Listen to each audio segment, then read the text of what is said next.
Good morning, everyone. Myself is Vivek Banerjee. Today I will taking the session on fundamental analysis, which is part of the chapter 3 of the security analysis. And in this portion, I will take some of the features of fundamental analysis, which consist of economic analysis, company analysis, and industry analysis. We will see all these aspects. And there is some assignment question also for you at the end.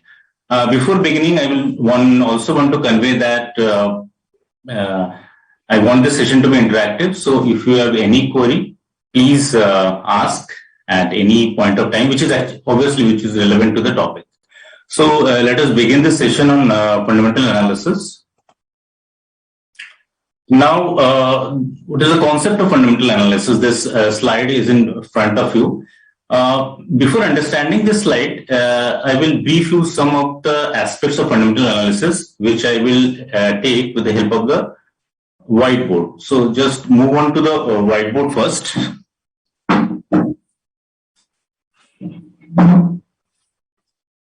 I hope the whiteboard is visible now. So the fundamental analysis consists of 3 parts. It is also known as EIC analysis, EIC. E for economy, I for industry, and C for company. In the economy section, for example, the GDP growth rate.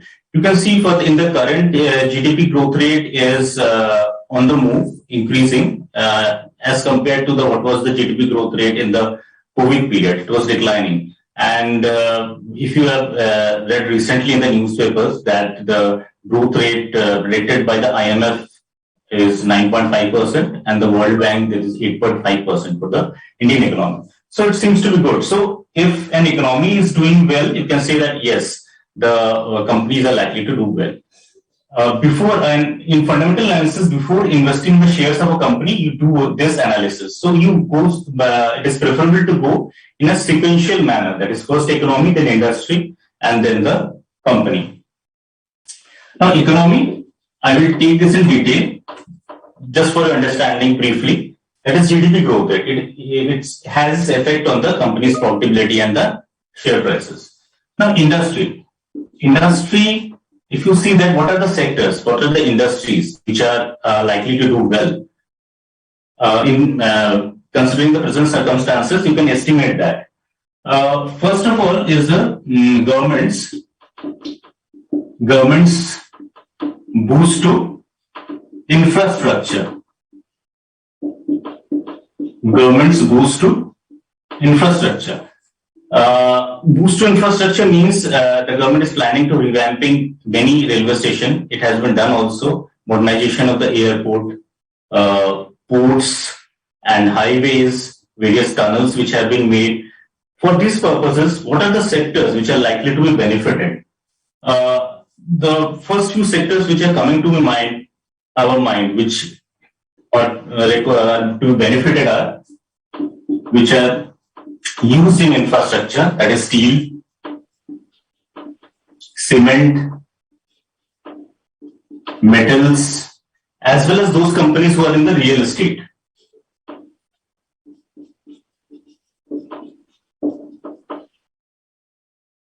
And now secondly, it means those sectors who are getting a big boost in infrastructure, steel, cement, metal, real estate are likely to do well. And second is the PLI scheme of the government. That is the production linked incentive schemes. What is the production linked incentive schemes? Under this scheme, the domestic manufacturer will get incentives from the government. Like the domestic manufacturers in the field of, you can say, for example, textiles, mobile manufacturing, computers. So domestic sectors in this textile, mobile, computers are likely to get boost from the government. So you can say that these sectors will likely to do well on an analysis of the industries as a whole. Now come to the company analysis. Well, So while proceeding the economic, first you done the economic analysis, then you come to the industry analysis, and lastly you come to the company analysis, which is called actually obviously the EIC analysis. Now company analysis, what you will see? You will see the financials of a company. Financials means, as you know, the profit and loss account, balance sheet, and the cash flow statement. And you also see the management. Management analysis, students, it is very important. Some experts also view it as more important than the financial analysis. We will see all this in detail as we progress through the fundamental analysis. So this is what the brief about this fundamental analysis.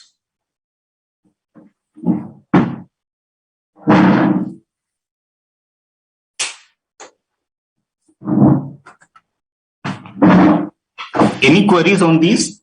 Otherwise, I will move further.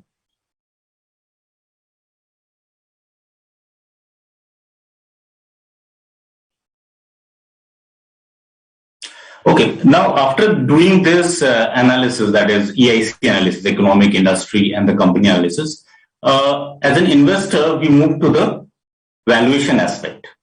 Valuation, and this slide is related to this valuation aspect. Just read the slide, I will explain it further. That fundamental analysis is based on the assumption that the share prices depend upon the future dividend expected by the shareholders. And this present value is calculated by discounting the cash flow at an appropriate discount rate, which is called the intrinsic value. I will explain it further with the help of the whiteboard.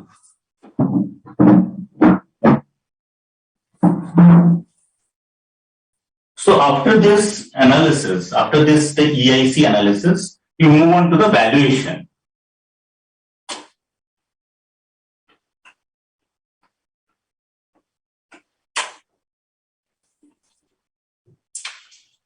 We move on to the valuation.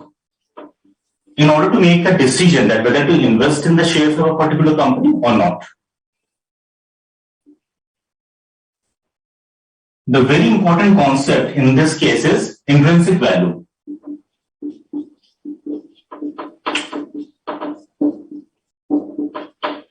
What is intrinsic value? Intrinsic value is the present value of future cash flows.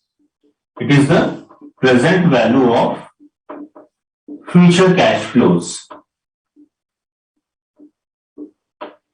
Present value of future cash flows in the form of dividend.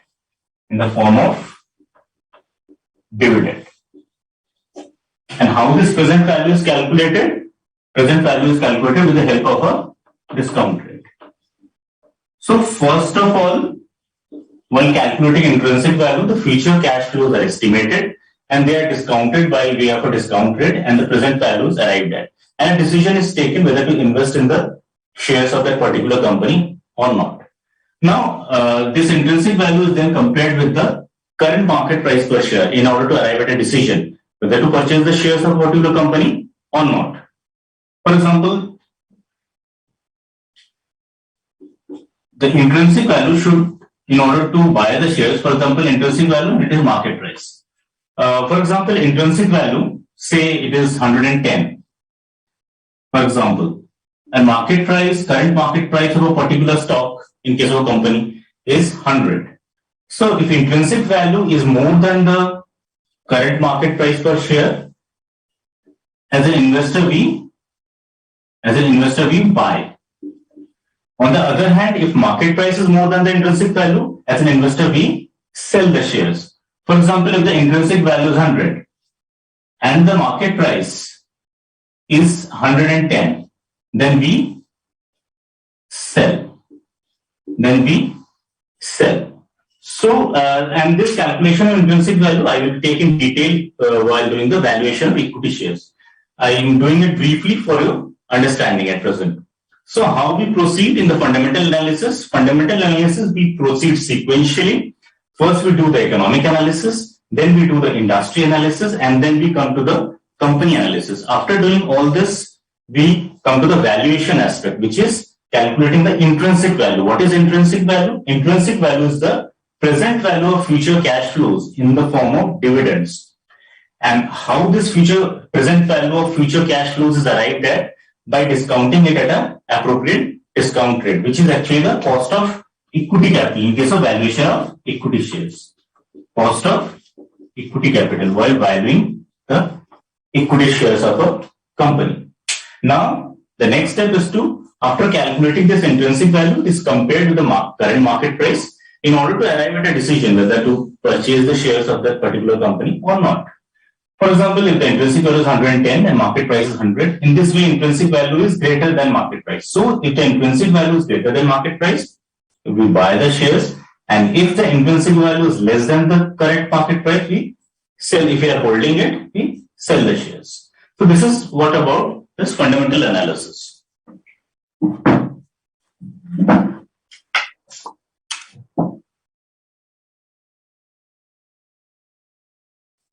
So, any queries, guys, up till now? I hope it is understood. Now, we'll be able to understand this slide better. Now, come to the next slide. It is given that the fundamental analysis is done by examining related economic and financial factors, as we have seen. Now, just read the next sentence. Fundamental analysts study factors that can affect the security's value, ranging from macroeconomic factors, such as the state of the economy. I have given an example also, macroeconomic factor. The first which is looked after is the GDP growth rate, for example. And industry conditions. Industry conditions, I have just explained that currently the government is giving big boost to the infrastructure sector, government's PLI scheme. So, microeconomic factors such as effectiveness of the company's management. So, as I have discussed just now, that besides the financials of a company, the management of a company is equally important. Now come to this slide. This slide is very important. Students, just pay attention. That what is, I have just explained intrinsic value. So just go through this slide. The intrinsic value of a share, according to a fundamental analysis, depicts the true value of a share. A share that is priced below the intrinsic value must be bought. As I have just explained, that if the intrinsic value is more than the current market price share, the share should be bought. And if the intrinsic value is less than less than the current market price, the value must be sold. Okay. Now just come to the last sentence, that thus it can be said that the price the shareholders are prepared to pay for a share is nothing but the present value of the dividends they expect to receive on the future. So maximum price the shareholders are willing to pay is the intrinsic value, that is the present value of dividend they are expected to sell. And actually this is the price at which they will expect to sell in the future. This aspect will be more clear when we take the valuation of equity shares. Yes.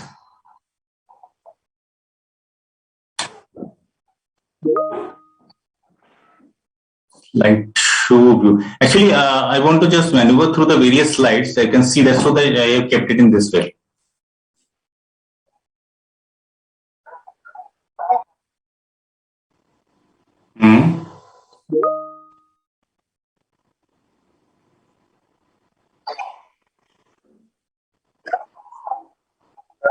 I am doing at present it is more suitable to me, so that I can see the slides also, other slides also. Okay.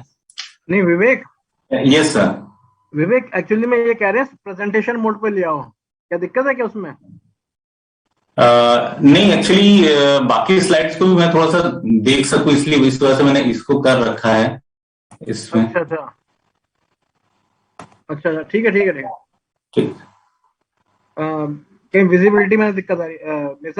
निसर किसका दिक्कत आ रही है visibility में?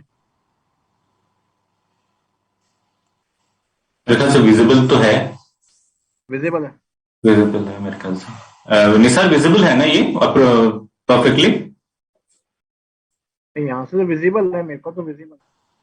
ठीक है sir, ठीक है, I shall continue now. So yes, Just a brief example for you. This will be taken in detail in the valuation of equity share, but just for your understanding, a brief example has also been taken.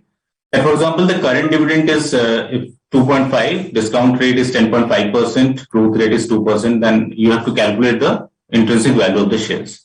So the basic formula to calculate this intrinsic value is D0 into multiplied by 1 plus G divided by K minus G. In this case, D0 is the current dividend, the present dividend which the company is paying, which is given in the question, that is 2.5. To 1 plus G is the growth rate, 2%. So 1 plus 2% is 1.02 divided by K minus G. K is the cost of equity, which is the discount rate, 10.5% minus the growth rate, that is 2%. So by this way, the intrinsic value is calculated, which is rupees 30 in this case. So if this intrinsic value, for example, 30 is greater than the market price, the decision will be to buy the shares of that particular company. Okay. Now let us again move forward in the concept of fundamental analysis.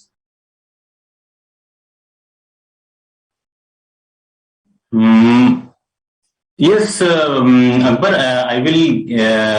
you will be having more problems on valuation while I will doing the valuation of equity shares, right?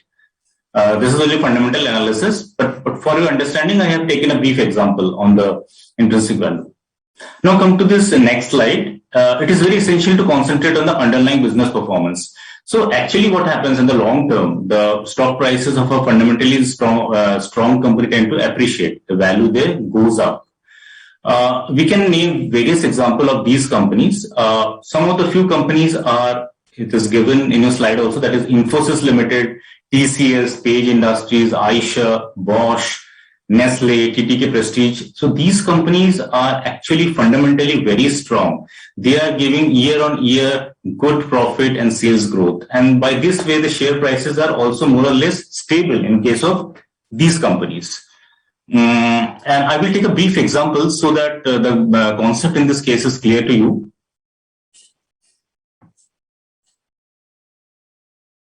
I'm just stop sharing it and let us go to the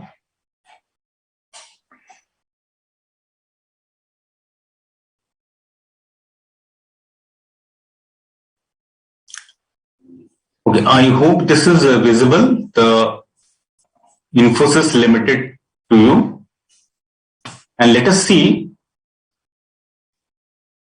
Infosys Limited. You can see the low bottom, that is compounded sales growth, compounded profit growth, and year on year basis it is more or less on an average 15% in case of Infosys Limited. And this is compounded sales growth and compounded profit growth is given.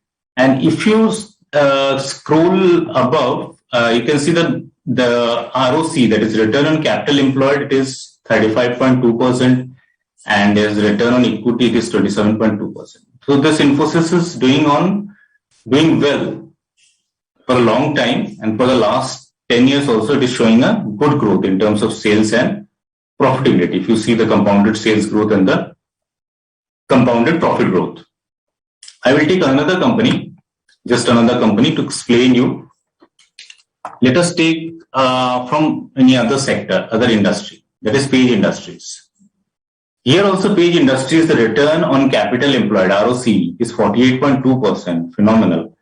And ROE, return of equity, 40%, is actually very good. Now let us see the profitability and the sales growth of Page Industries. If you see that the compounded sales growth is near about 20% and compounded profit growth is also about 10%. So these companies are actually growing for year on year basis.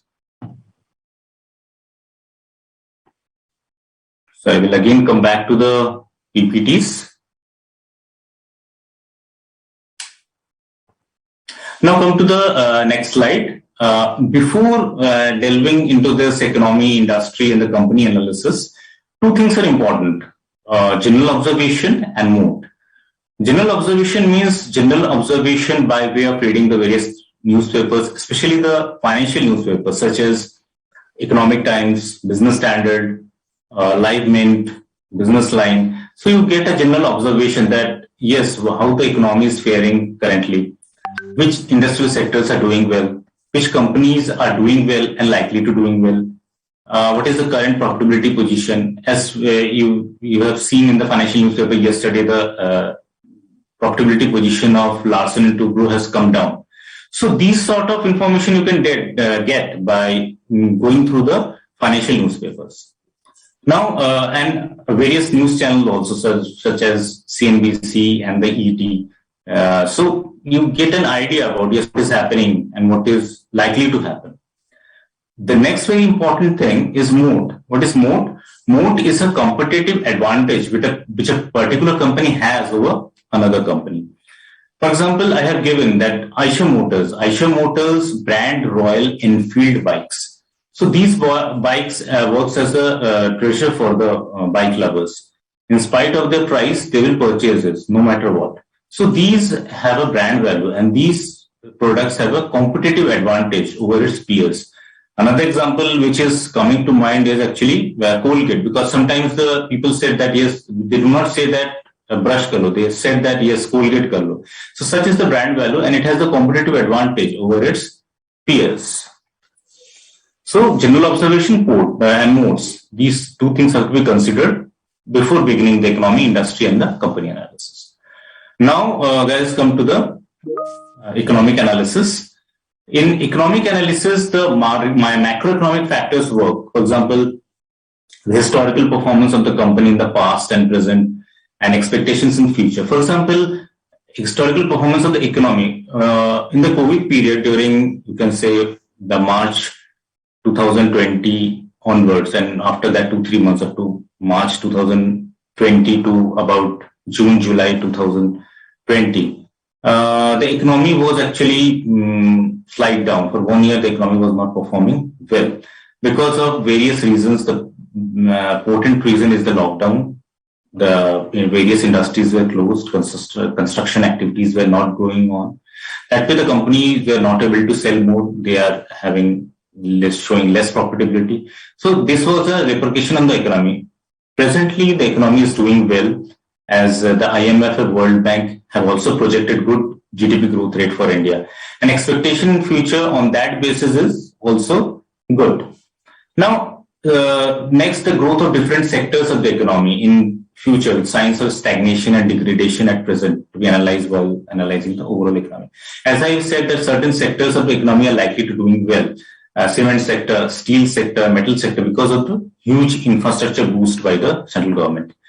And certain sectors are showing sign of stagnation and degradation also. For example, the entertainment industry, the PVR, for example, because the people are not coming to the cinema halls. So these industries are showing signs of stagnation at the moment, or you can say degradation. Let us look at the last sentence, that it says that trends in people's income and expenditure reflect the growth of a particular industry or company in future. Trends, what do you understand by trends in people's incomes and expenditure? If you can observe for the last, you can say 1 year or so, the demand for high-end consumption goods, means demand for the luxury houses, the demand for the luxury cars are actually going up. And the demand for the affordable houses, the demand for the, you can say, low-end cars are actually going down. What is the reason? The reason is that the senior executives in a company or in a senior position are doing well. They're able to invest in the luxury house segment, in the luxury cars. But in a low segment, that is, various people having lost their jobs and they are receiving less, some are even receiving less salary than they were doing before. So that is why the demand for these sectors, low-end sectors, are not doing particularly well. So the consumption affects the corporate profit. Okay. So consumption means demand. If demand is more, then the people are consuming more, then the companies will obviously produce more. For example, you can say the demand for consumption of the luxury cars, SUVs are more. So the government is actually, so the companies are producing these goods. So it will it will increase the sales, then it will increase the profit. Consequently, increased profit will reflect in the higher share prices. And if the share prices are high, the companies are willing to give more dividend to the shareholders. So shareholder wealth will increase by way of higher dividend and also by way of capital appreciation. Now come to the factors which actually affect the economic analysis. The first factor is growth rates of national income and the related measures. I will take some time to explain this, and let us go to the whiteboard again.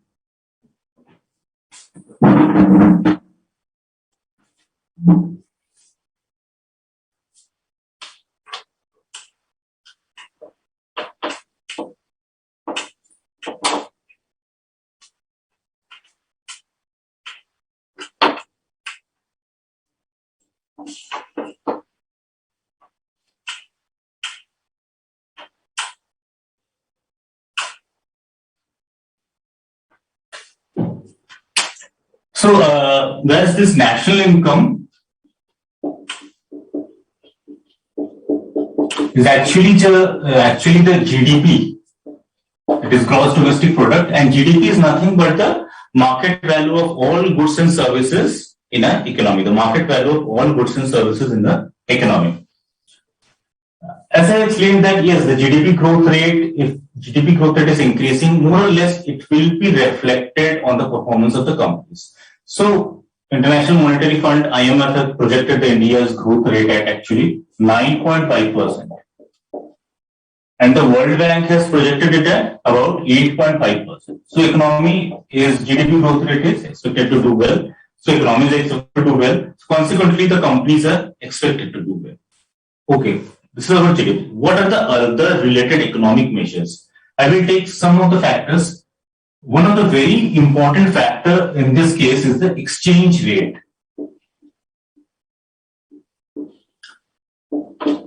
It's the exchange rate. For example, now, presently, $1 is equal to 75 rupees. For example, $1 is equal to 75 rupees. Now, the rupee depreciates. Rupee depreciates or dollar appreciates. Rupee depreciates or the dollar appreciates, and it is now 76. So what will be its effect on the companies who are in the export and the import business? The exporters will gain. The exporters will gain. And the importers will lose. The importers will lose because now the exporters will receive, initially they were receiving 75 for $1 sales, now they will be receiving 76 for $1 less. So exporters will gain. Majority of these are some of the IT companies which will be gain, and importers will lose. Now the situation reverses. Rupee appreciates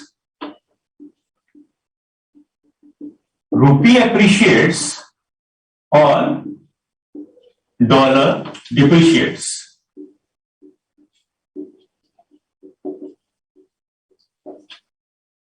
So now, presently $1 is equal to 75 rupees. Now it comes to $1 is equal to 74 rupees. So what will its effect on the companies which are in the export and import business? Exporters will lose. Exporters will lose because initially they were able to receive 75 for a $1 sale, and now they will be able to receive 74. That is loss for the exporters. Conversely, there is gain for the importers because now they have to pay less. Initially, they were paying 75. Now they will have to pay 70. So this exchange rate has a huge effect on the performance of the importers and exporters. So this is also a very important economic measure.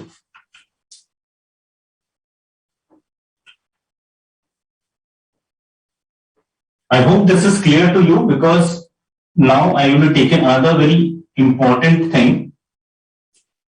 So I am rubbing it at present.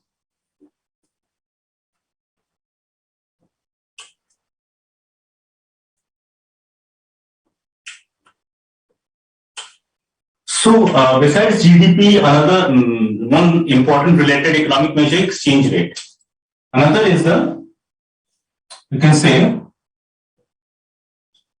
bond yield, the rising bond yield. Presently, the government is having a fiscal deficit. The government is having a physical deficit. Physical deficit, as you know, the expenses are more than the revenue. So if the expenses are more, in order to fund the various infrastructure projects, in order to make expenses on the various, can say, government schemes, the government needs money. So what will it do? It will resort to borrowing. The government will borrow. How will it borrow? It will issue. One way is to issue bonds. One way is to issue bonds. So government is issuing bonds. There is huge supply of bonds. There is huge supply of bonds. And who are the bond purchasers? Or who are the investors when the government actually issues bonds? These are actually very large investors. For example, banks, insurance companies,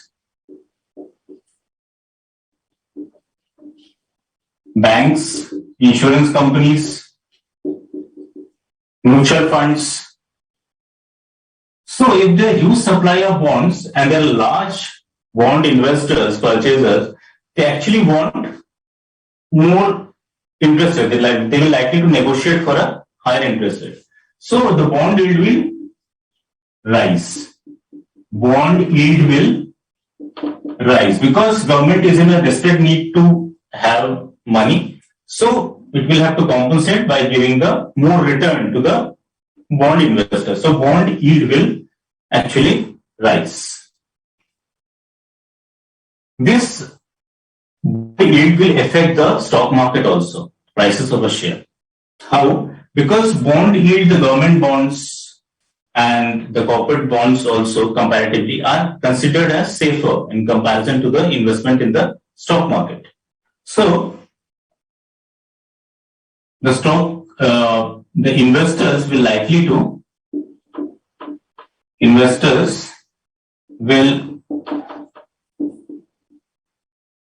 some investors actually,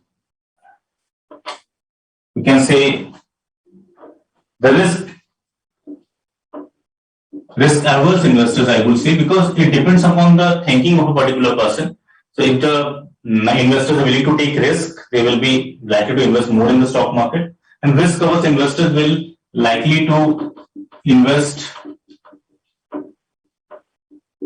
more in bonds. Likely to invest more in bonds.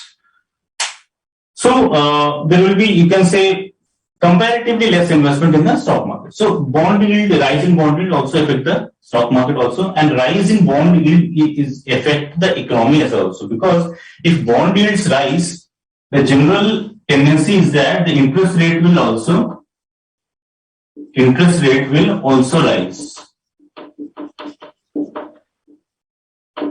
The interest rate will also rise. So the cost of borrowing of government will be more. Cost of borrowing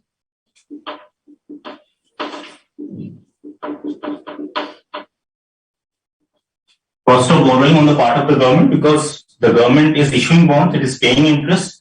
So bond yield is rising, so it is paying more interest. So cost of borrowing will be more on the part of the government. So this will percolate to the whole economy as a whole. So this bond yield actually affect the economic analysis. And there are measures also, because in order to reduce this bond yield, the government actually starts to sell bonds, not issuing bonds, starts to sell bonds. Then the bond yield again comes back to the normal, that is the previous level. So this also affects the economy. Another thing which is very important is the inflation related economic measure. The inflation is given into your slide also. Inflation is also very important. If you see the present situation, I will give examples which are related to the present situation. If you see the present situation, the inflation is more or less high in the case of, you can say, fruits and vegetables and some of the grocery items also.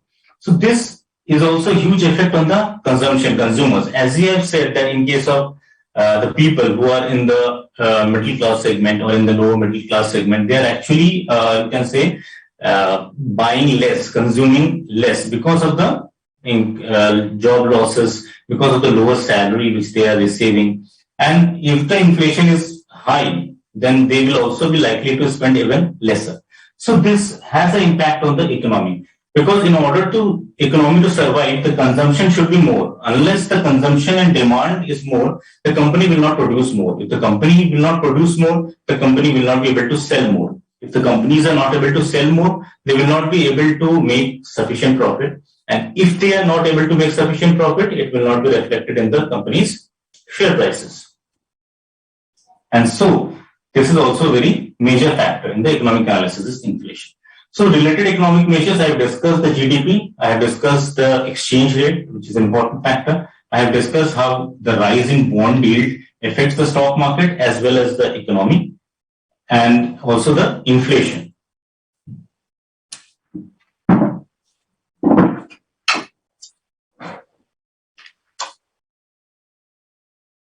So let us get back to the PPTs again.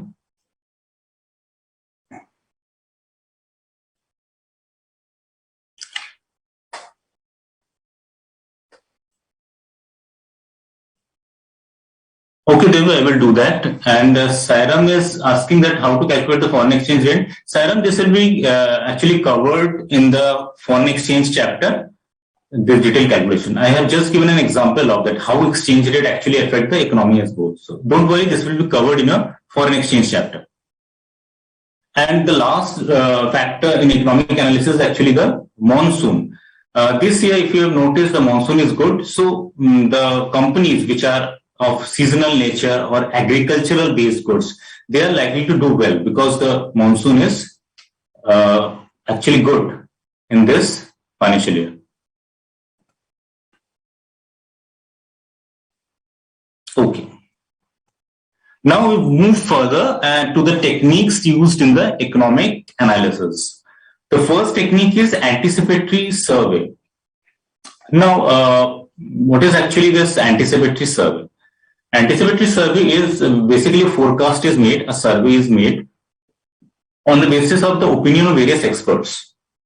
Experts give their opinion on the basis of the present level, what will be the future of the construction activities, the expenditure of plant and machinery, levels of inventory.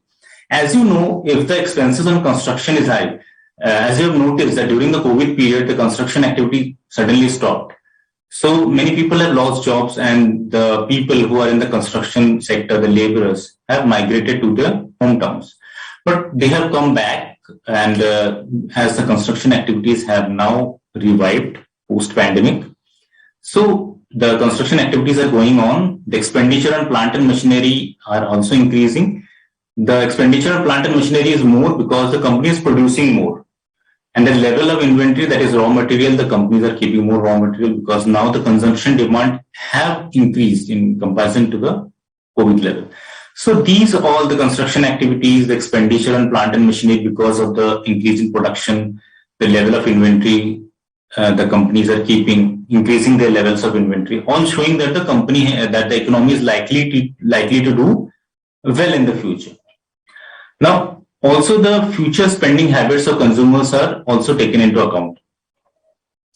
Again, as I have just explained, that the future spending habits depend upon actually you can say the income of the consumers. The income of the senior executives are more, so the expenses in case of high-end goods, luxury cars, luxury houses are more. And since at the lower end, many people have lost their job, they are receiving less salary. So the demand in case of affordable houses, the low-end cars are actually less. Now come to the second, you can say, technique in economic analysis, which is the barometer approach or the indicator approach. In this, the barometer approach, the various indicators are used to find out how the economy shall perform in the future. The indicators are the leading indicators or roughly coincidental indicators and the lagging indicators. So what are the leading indicators? Leading indicators means what is going to happen in the economy. Leading indicators means what is going to happen in the economy in the form of GDP, interest rate, industrial production, these sort of things. So it actually predicts, the leading indicators actually predicts the path of the economy, whether the GDP growth rate will be good, whether the industrial production will be good, whether the interest rate will remain stable, or the RBI will increase the interest rate or it will reduce the interest rate. So these are leading indicators. That is what is going to happen in the future. It actually shows the path of the economy. Now come to the coincidental indicators. Coincidental indicators means what the economy actually is. For example, high personal income coincide with a stronger economy. If the personal income means if the salary which the people are receiving are more, then they will likely to consume more. So high personal income coincide with a stronger economy. Now come to the lagging indicators. Actually, whatever changes are happening in the leading indicators and the coincidental indicators are reflected in the lagging indicators.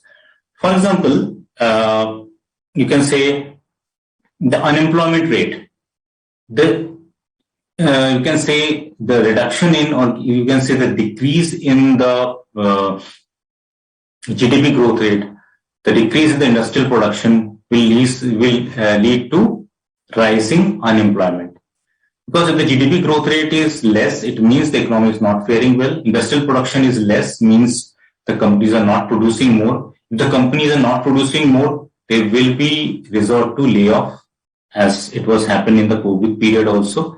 So people will lose their jobs. There will be rising unemployment. So rising unemployment is a lagging factor. Rising unemployment depends upon the lower GDP growth rate and the lower production, industrial production. Another example which comes to mind in lagging indicators is the supply chain disruption. Supply chain disruption will lead to high prices. As we have observed that the prices of many goods were high because of the supply chain disruptions, that is logistics. Because the various people have been laid off and people were suffering from COVID, they were not coming to office. That is why staff was less. So there was supply chain disruption. Supply was not able to, means the companies are not able to, you can say, transport goods from one place to another very smoothly. There was disruption in the supply chain. So that actually, when the supply was less and the demand is high, then the prices will tend to rise. So there will be high prices. So high prices is a leading indicator, which depends upon a lagging indicator, which depends upon the leading indicator. That is supply chain disruption. So supply chain disruption leads to high prices, which is actually a lagging indicator. Now comes to the third factor, that is economic model building approach. Economic model building approach is, as is given in the slide also, precise and clear relationship between dependent and independent variables is determined. I will take some time to explain it in the whiteboard so that you can understand this concept of the economic model building approach. of analyzing the economy. Stop sharing it.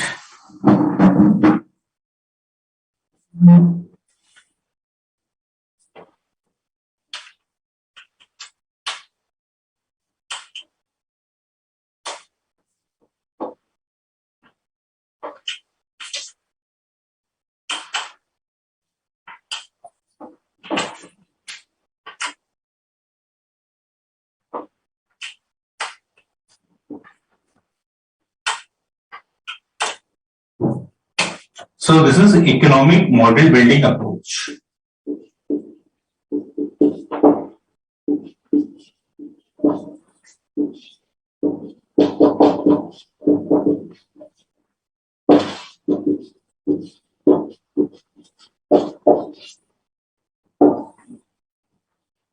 In the economic model building approach, first of all, the total demand is estimated.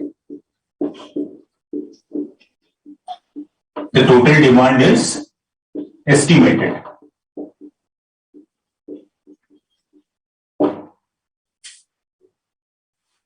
Then, on the basis of this total demand,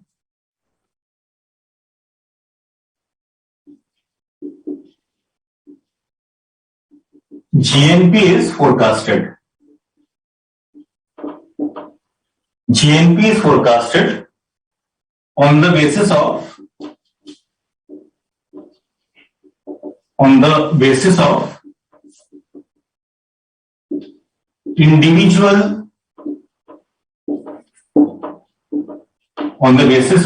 individual components of GNP. GNP, as you know, is the gross national product. As I have just explained, the gross domestic product. What is GDP or the gross domestic product? GDP or the gross domestic product is the market value of all goods and services produced during a economy in a particular time period. Market value of all goods and services. That is the GDP. While calculating GNP, what is GNP? GNP is its GDP plus net income from abroad. And in this net income from abroad, whatever the Indians are receiving from outside India is added, and whatever the foreigners are receiving in India is actually deducted. For example, you as a consultant gone for a trip to USA for about 3 months on a project, you earn some dollar income there and come back to India. So whatever income is there will be added. On the other hand, if a foreigner has come to India and earned some income, that will be deducted. So whatever income Indians are receiving from abroad will be added to GDP, and whatever income the foreigners are receiving in India will be deducted in order to arrive at net income from abroad.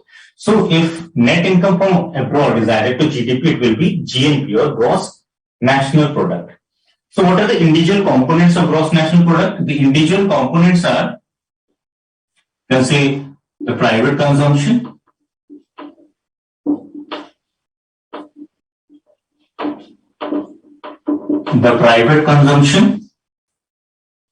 or you can say the private expenditure, the government expenditures,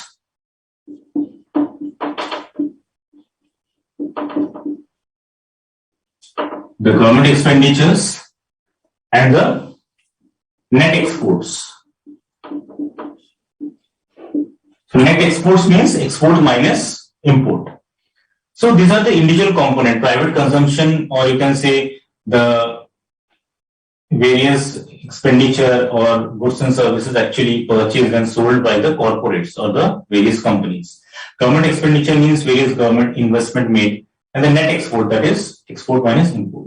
So all these individual components are actually hypothetical figures are taken, estimated figures are taken, and they are added in order to get the GNP. From this GNP figure is then, this GNP figure is then compared with the figures of an outside agency.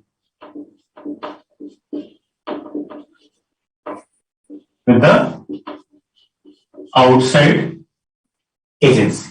Okay, so this is what is about economic model building approach. Means first of all, the total demand is estimated, then the GNP, that is gross national product, is forecasted on the basis of individual components of GNP.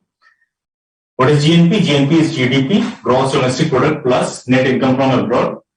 And individual components of this GNP are private consumption, that is expenditure by corporates, government expenditures, and the net exports.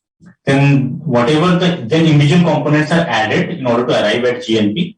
And on this basis, the GNP figure is then compared with the figures of an outside agency in order to have some sort of confirmation.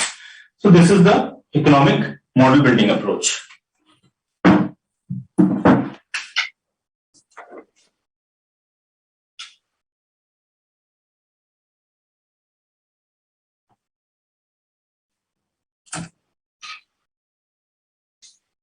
Okay, Naveen is asking that what is the relationship between inflation, US bond yield, and the return on the stock market.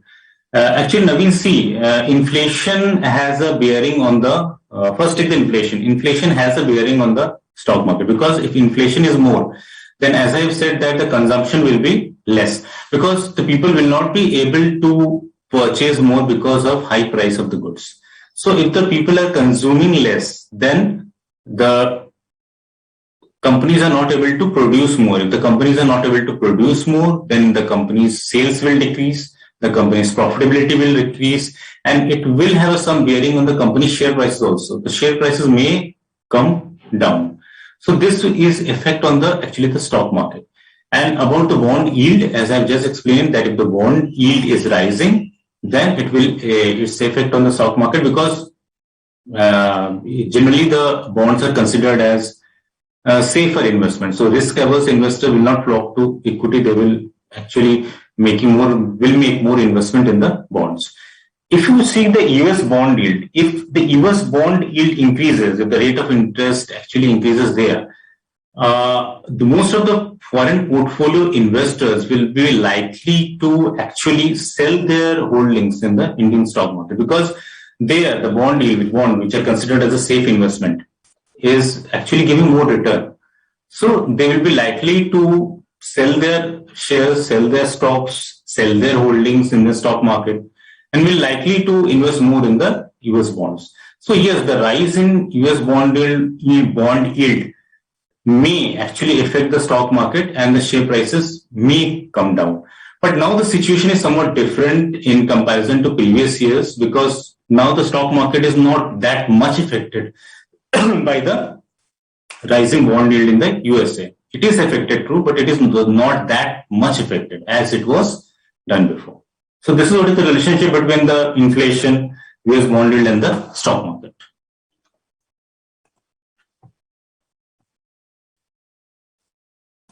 Now come to the industry analysis. And when an economy grows, all industries in the economy would grow. But it is not necessary that all the industries will grow. If the economy is doing well, some of the sectors do well, and some of the sectors actually will not do well.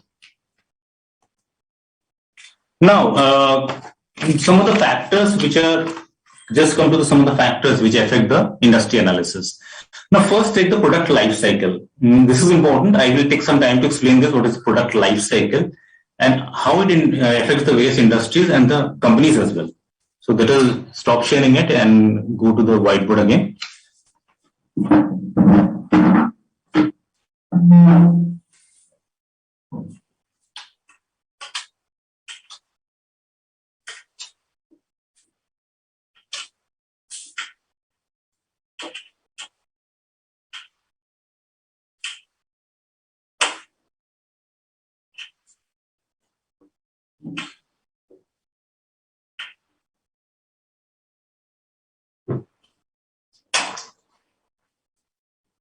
Okay, let us come to the product life cycle.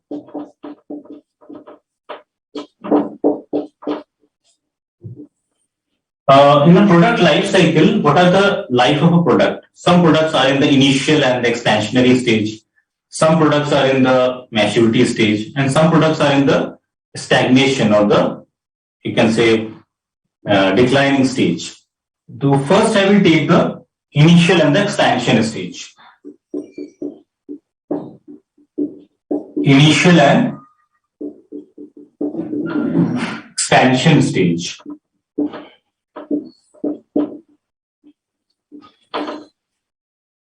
What are the companies which comes to your mind who are in the initial and the expansion stage? Initial stage, you can tell, these are actually the companies in the artificial intelligence, in the field of artificial intelligence and robotics. The companies in the field of artificial intelligence and robotics, which are in the initial stages. True. And then the electric vehicles. Electric vehicles, which are also in the initial stages, but potential of both these, means artificial intelligence, robotics and electrical vehicles are huge because government is actually encouraging the companies which are in the electric vehicles.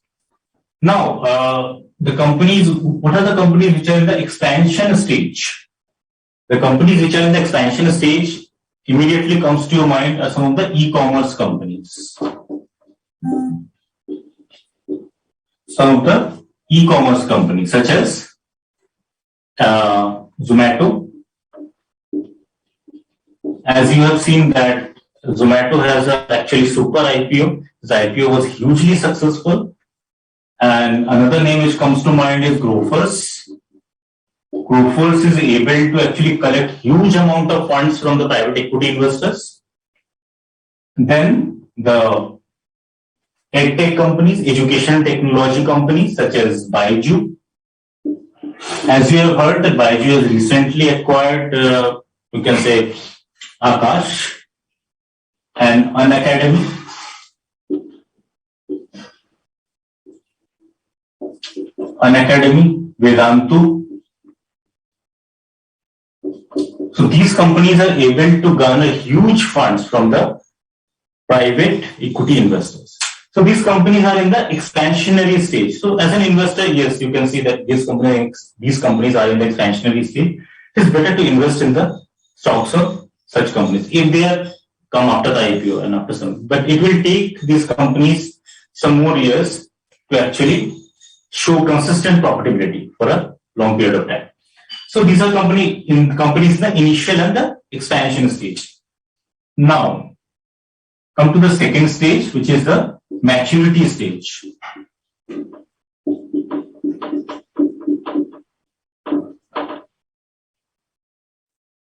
The companies which are in the maturity stage are automobile sector. I'm giving some of the examples. FMCG sector, that is fast-moving consumer goods.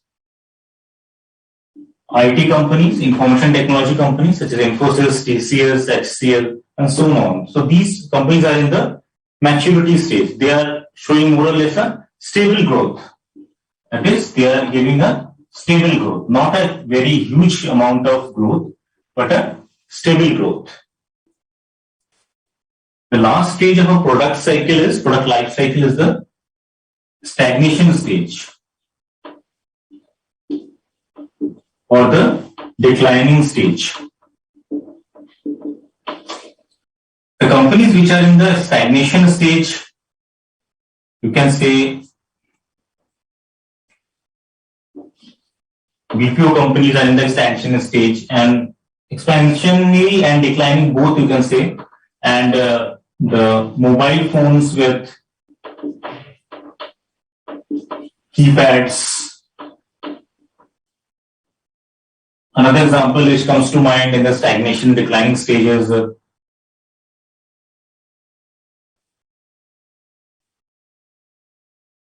BPOs, textiles are in the, you can say, stagnation stage, but government is giving a huge boost to the textile sector.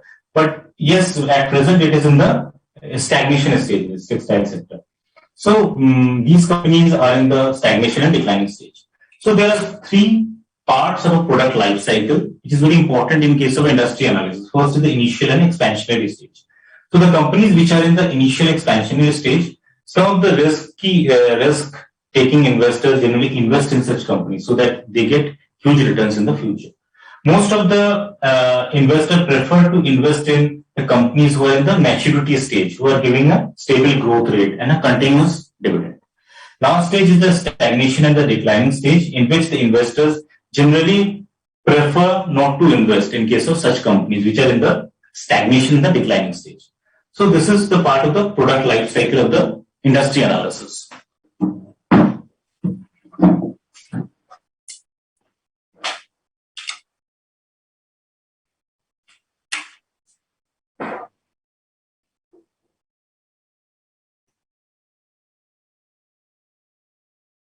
Okay, now come to the second point of this factors which are affecting industry analysis, that is demand-supply gap.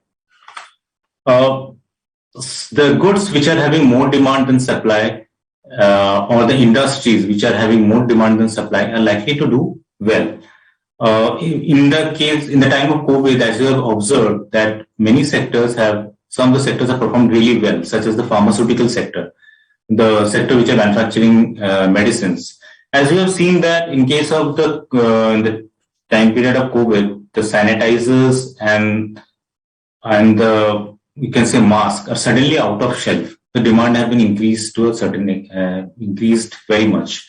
So we can say the companies which are having high demand more than supply are likely to do well. As presently, the sector which are having high demand are you can say the steel sector, the cement sector, the metals, the banks, which are actually having a big boost from the government, and domestic manufacturing sector. So these sectors have likely to have huge demand in the future. Now come to barriers to entry. Barriers to entry and the C point and the E point, that is state of competition in the industry, these are more or less same. The barriers to entry and this state of competition in the economy. If you see that some of the industries in India have a barrier to entry, small companies cannot come to the such sectors. For example, you can say that the first example which comes to mind is the telecom sector. For example, Jio. Jio has very less competition. It has somewhat of a monopolistic situation in the telecom industry, and the Airtel and the Vodafone Idea is way behind to Jio in case of the telecom sector. And it is very difficult for the new entrants to come in this sector. So this is barriers to entry also plays a role in economic industry analysis. And state of competition, if there is barrier to entry, then you can say that competition is less. If the competition is less, the particular industry is likely to do well in terms of profitability and in terms of higher share prices. Now come to cost conditions and profitability. This is a very important factor, cost conditions and profitability in the industry analysis. And I will take some time to explain this. It is cost conditions and profitability. First go to the whiteboard, and then I will take some practical examples also in this case.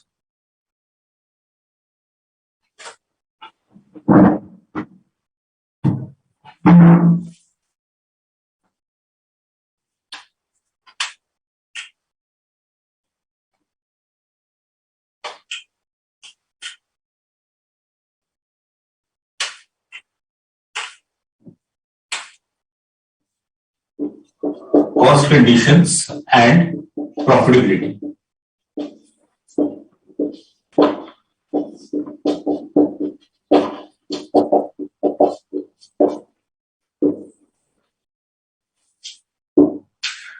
Now, in cost condition, in order to analyze the cost, the investor can go through the annual report and see the expenditure on raw material, labor, and overhead. So as you know, these expenses, the investor can make a comparative analysis of the various industries, whatever its raw material, labor, and overheads. And it also makes a comparison of the company's product expansion. That if there is a huge expenditure on raw material, labor, and overheads, that should be reflected in the company's product expansion. That is, whether the product is idle or whether the product is idle or whether the product is operating, means the machinery is actually, or in which the production is actually operating or remaining idle or not. So these two conditions are very important in case of cost condition. Now come to the profitability. What are the factors which should be looked after in case of profitability?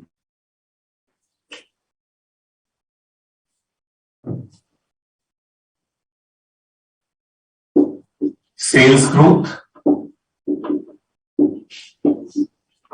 Second, profitability growth.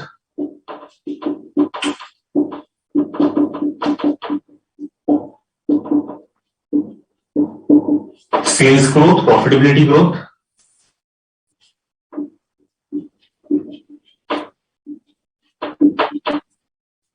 Return on equity and the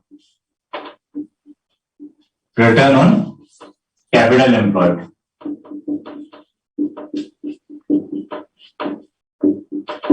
Return on capital employed, which is also called ROC.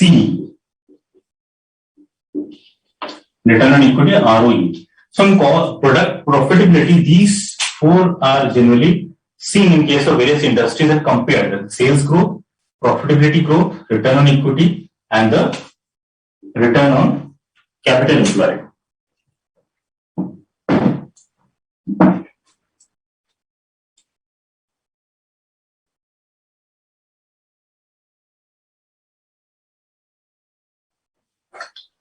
Now we'll take some examples, practical examples, so that you can understand it.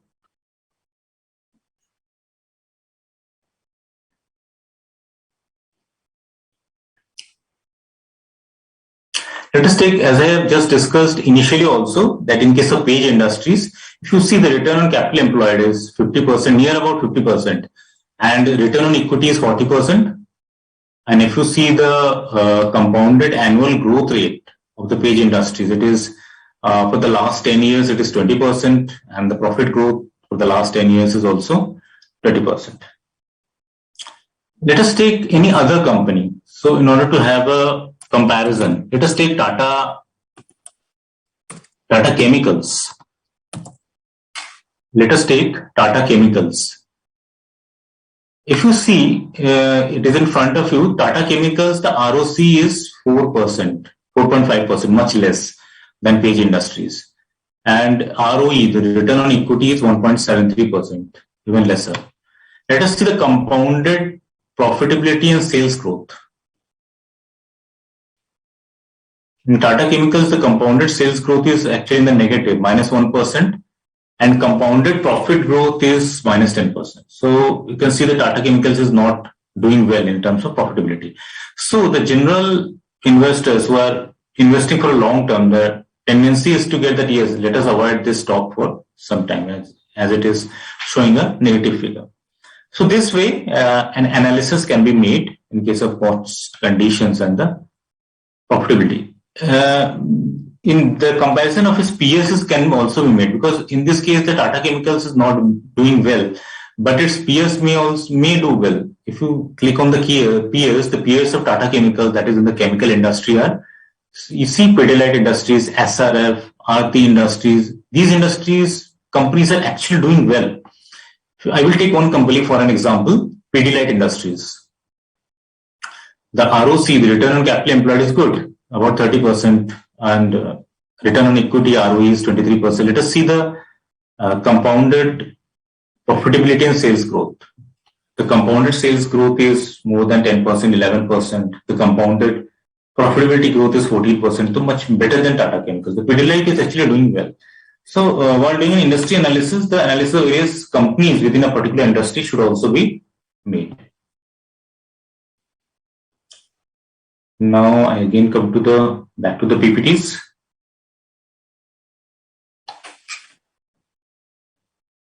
Any queries up to this?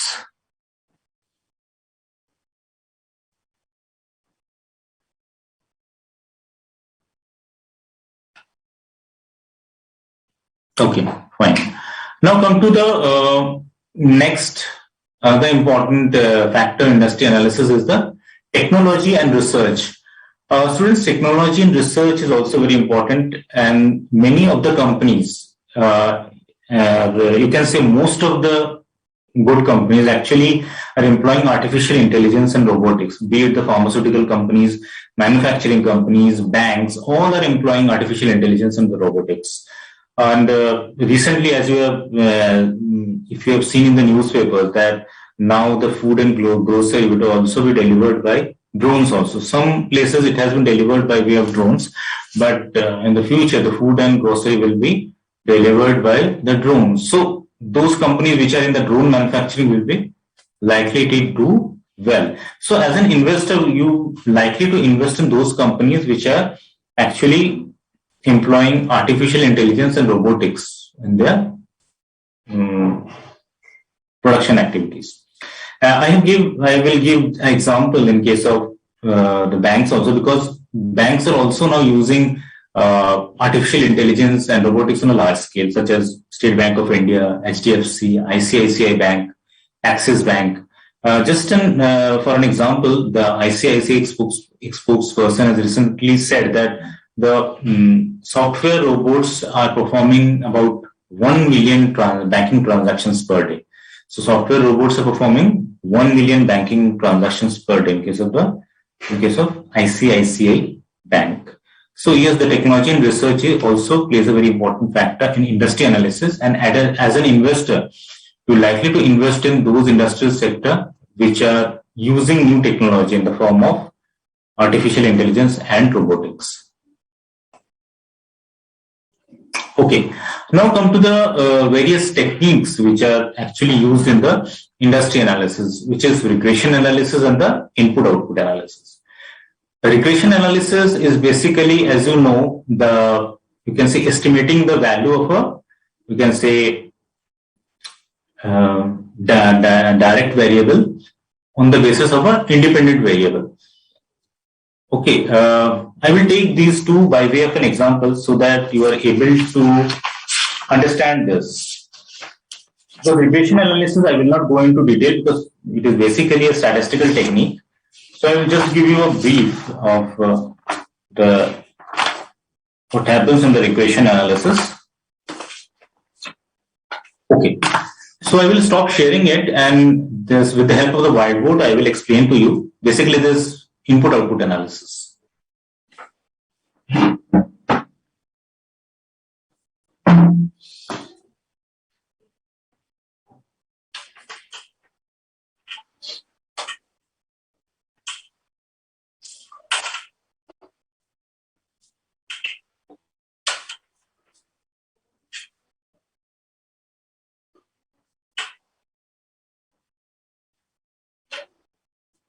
In regression, first of all, we take regression. In regression, what happens is that the direct variables are estimated on the basis of the indirect variables. What is a direct variable? For example, the direct variable is,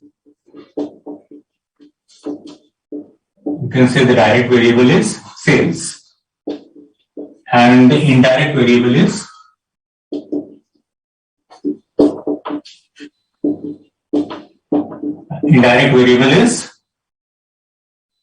you can say GDP growth rate. GDP growth. So in regression analysis, the direct variable, that is sale, is estimated on the basis of a given figure, indirect variable, which is the GDP growth rate, because sales is dependent upon the GDP growth rate. So if GDP growth rate increases, most probably, in most cases, the sales will also show an increasing figure. So sales is estimated on the basis of the GDP growth rate. This is what about actually it is being done in the regression analysis.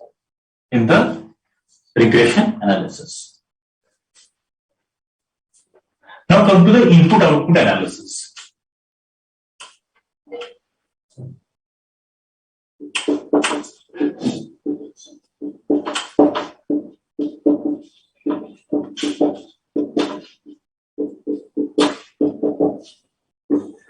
In input-output analysis, the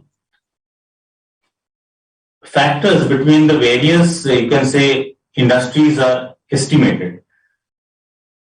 Particular input in case of a industry actually affects the, you can say, output in case of other industry. So you can say industrial sectors are interdependent or dependent upon each other according to this input-output analysis.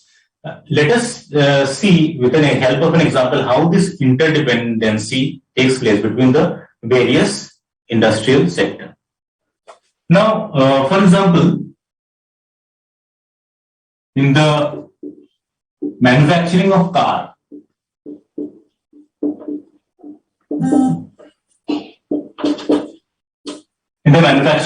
which is in the automobile sector,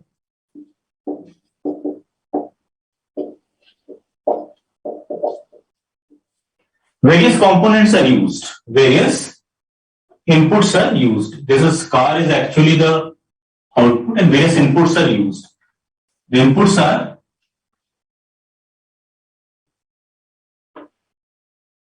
steel, aluminium, plastics, and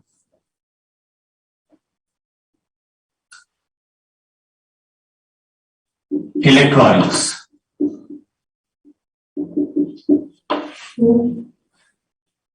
This is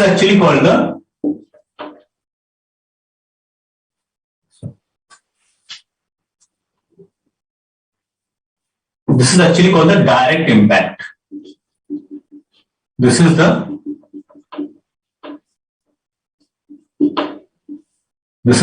direct impact in case of input-output analysis, because in the manufacturing of car, these are actually directly used. So these are causing a direct impact. If manufacturing of car goes up, the demand for car goes up, it will, in most probability, boost the demand of steel, aluminium, plastic, and electronic also, because these components are used in the car.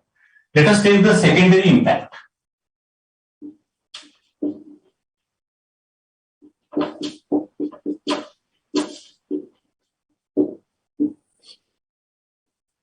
In the secondary impact, whatever manufacturing is done, the car are done by the workers. And in order to manufacture a car or using these various components, the companies require funds. Who provide these funds? The banks. In most of the cases, banks. So banking sector is also affected. So banking sector will also got a boost up, because its lending will increase, lending operations will increase. Now come to the last or third. Third impact is the tertiary impact. The workers which are employed will get salary.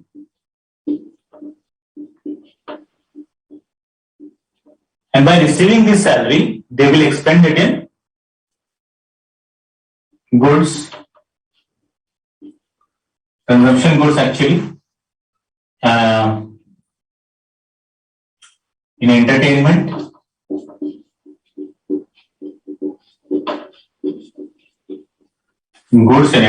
and various other purposes.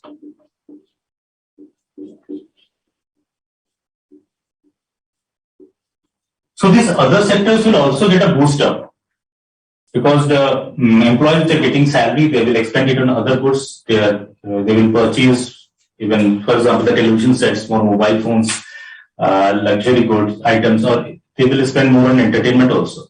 So you can say this proves the input-output analysis of the interdependence between various sectors. The direct impact which is having by manufacturing the car is steel sector, aluminium, plastic, and electronics. They are likely to do well if the demand of car or manufacturing of car is increased. And secondary impact, for the purpose of production, workers will have to be employed, and the banks will provide the loan to the manufacturing sector. The banking sector will also got the boost.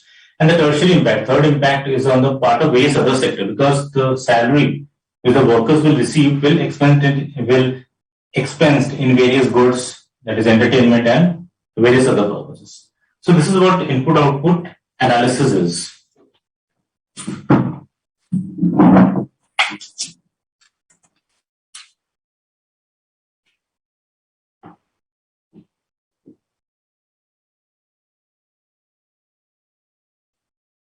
Let us come back to the PPTs.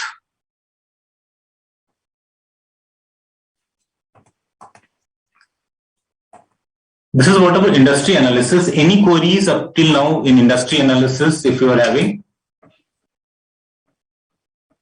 Then I will begin the company analysis. Any query in the company analysis as well as economy analysis?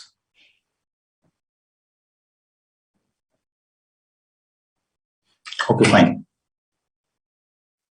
Now, in case of company analysis, economy and industry actually provides a framework, gives an idea about. But the main part is the company analysis. So if the economy is doing well, certain industrial sectors are doing well, then we narrow it down to the company analysis. For example, if you see that the steel sectors are likely to do well, the metal sector, the private banks, or the real estate sectors are likely to do well on the basis of economy and industry analysis, you can analyze some of the companies in these sectors. And analysis, while doing company analysis, various factors are taken into account. Financial management as well as some of the other factors. The first, which is given in your slide, is the net worth and the book value. Okay, regression is basically a technical, statistical analysis, statistical figure. I will not go detail into it. The only thing which I am telling in regression is that in regression, the direct impact, you can say the direct variables are estimated on the basis of indirect variables. For example, if the GDP growth rate is increasing, as I have given an example that GDP growth rate is predicted to be growing at 9.5% by International Monetary Fund and 8.5% by World Bank. So in all probability, the growth in GDP will actually boost up the economy. If the economy is boosted, then the companies are likely to do well, which will be reflected in the higher sales of the company. So higher sales is dependent upon higher GDP growth rate. So sales is a dependent variable and the GDP growth rate is an independent variable. So the dependent variable, sale, is estimated on the basis of an independent variable, which is actually GDP growth rate. So this is what all about regression analysis. Okay. Now come to the company analysis. First is net worth and the book value. The net worth and book value is same. As you know, what is net worth? Net worth is the company's equity share capital plus preference share capital plus the reserves and surplus. But on the basis of net worth and book value, what decision you can take?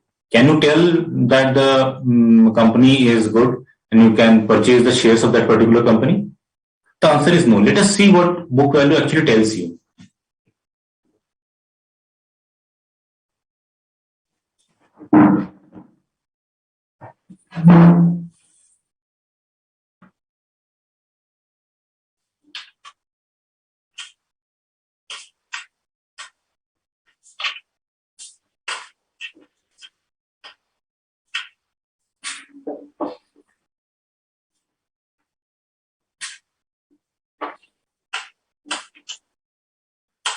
Okay. The book value, or can say net worth. This book value and net worth are one and the same thing. In order to have some sort of a idea that what book value tends to convey, we actually calculate the book value per share. That is, book value per share is calculated. It is book value divided by number of outstanding shares. Book value upon number of outstanding shares. Now, in order to have some sort of an decision making, book value is compared with price. The ratio which is employed is price to book value. The ratio which is employed is price to book value. For example, there are two companies, company A and company B. In company A, let us say the book value is 30, the current price is 30, current market price is 30, and the book value is say 10 in case of company A. In company B, let us say the price is 20 and the book value is 10. It is price upon book value. Okay. So in company A it will be 3 and company B it is 2. So is it telling anything that company A is better or company B is better? No, it is only telling that the company B is cheaper because its price to book value ratio is less, rupees 2. So you can say the company B is cheaper in comparison to company A. So price to book value ratio only tells about the viability of a particular company in terms of whether the company is cheaper, the company's share prices are cheaper or costly. So this is what about book value and the net worth.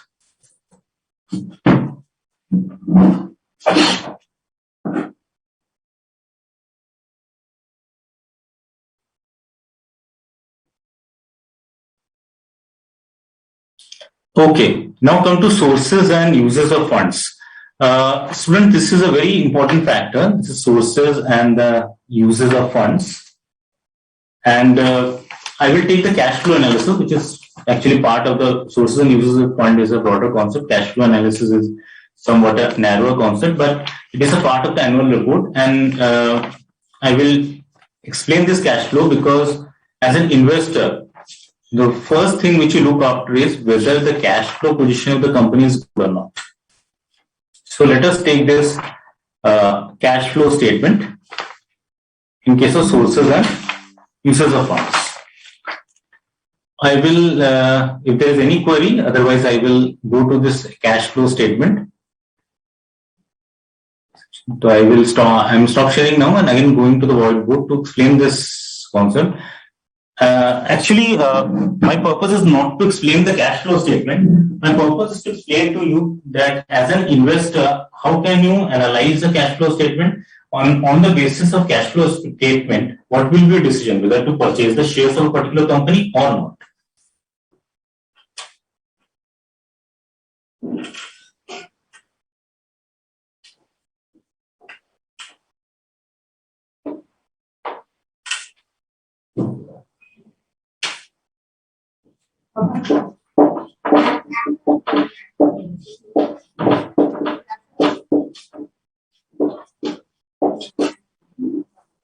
Now come to cash flow statement.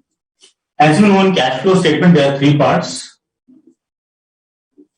Cash flow from operating activities, cash flow from financing activities, and cash flow from investing activities. In all probability, the cash flow from operating activities should be positive because it is from the business operations. Okay, so as an investor, the first thing which can be looked after is that the cash flow from operating activities of the company should be positive for the last 5 years or for the last 10 years. As an investor, one should look at the long-term figures. Preferably, it can be 5 years, it can be 10 years. But 10-year figure, last 10-year figure is even better. Now come to cash flow from financing activities. Cash flow from financing activities can be positive or it can be negative. The reason is that the cash flow from financing activities is positive when the company is borrowing. So the cash flow will be increasing. But sometimes it is negative also when the loan is repaid or when the company is resorting to buyback. Because in buyback, the company is buying the shares and paying cash. So cash flows will be reduced in case of buyback. So in case of IT companies, which are resorting to huge dividend paying, they pay dividend more, they are resorting to buyback. So in most of the IT companies, the cash flow from financing activity is negative because of they are paying dividend and because they are resorting to buyback. And now come to cash flow from investing activities. In cash flow from investing activities, it also can be positive as well as negative. The cash flow from financing activities is positive when any fixed asset or any investment is actually sold and or any interest or a dividend is received by way of investment.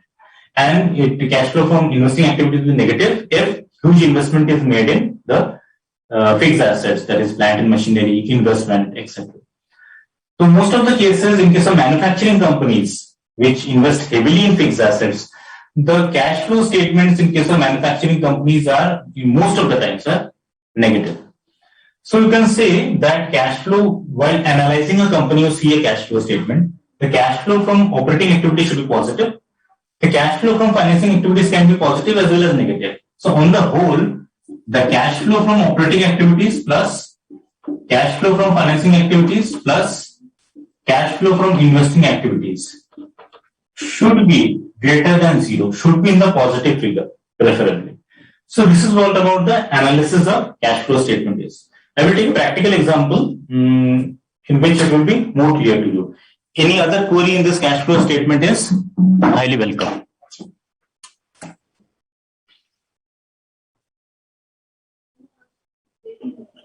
I'm just coming to the PPTs. Before PPTs, I am taking a website. Let us take this example of this company itself, Pidilite. So Pidilite Industries, let us come to the cash flow statement. If you see that in the cash flow statement, cash flow from operating activities in all the years is positive, and cash flow from financing activities and investing activities are negative. So overall, in some of the years, the cash flow statement is net cash flow is negative and positive. But the primary criteria that cash flow from operating activities of the should be positive is fulfilled. So you can say that more or less the cash flow situation of the company is good.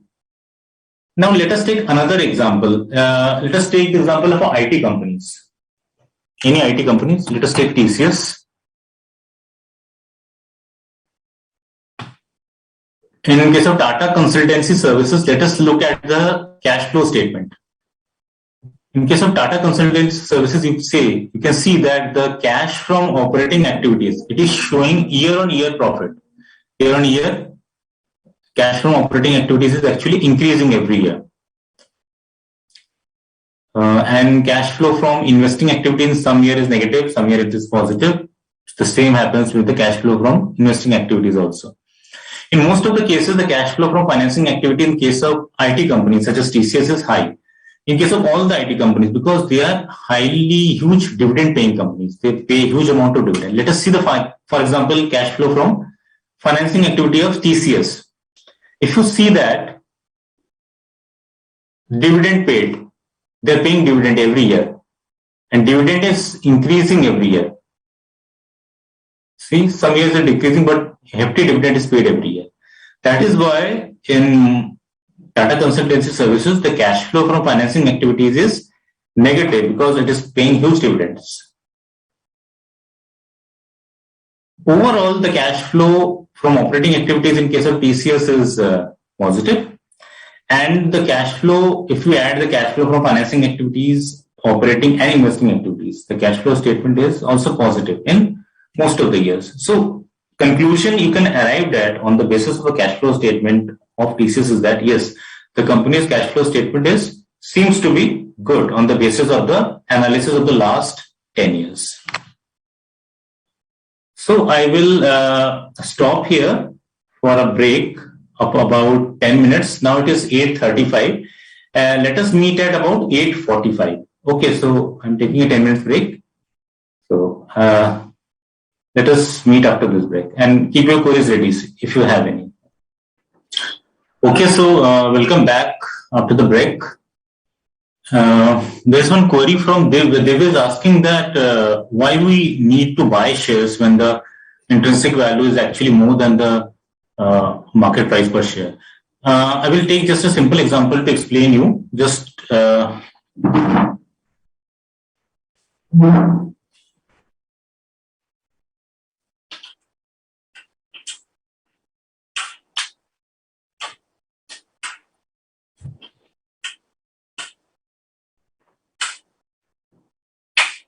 when intrinsic value is more than the market price, the decision will be to buy.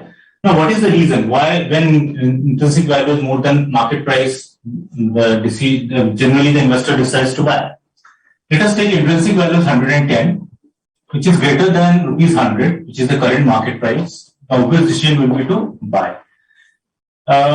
What intrinsic value depicts? Intrinsic value is the present value of future cash flows. Present value of future cash flows in the form of dividend.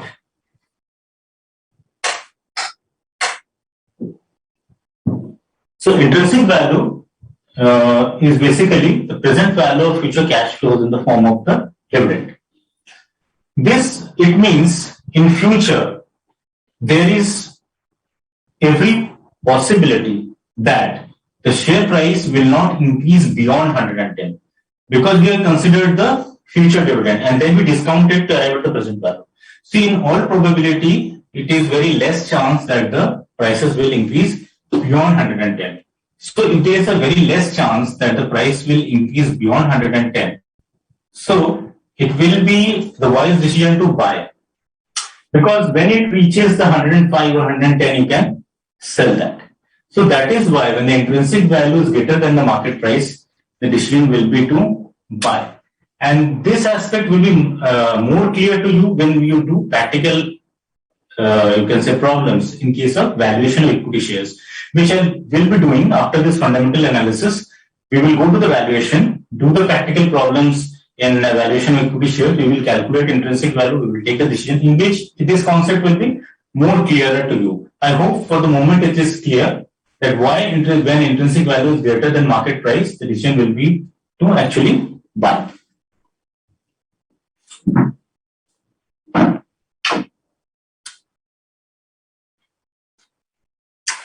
Okay, now we proceed further. Let us proceed further.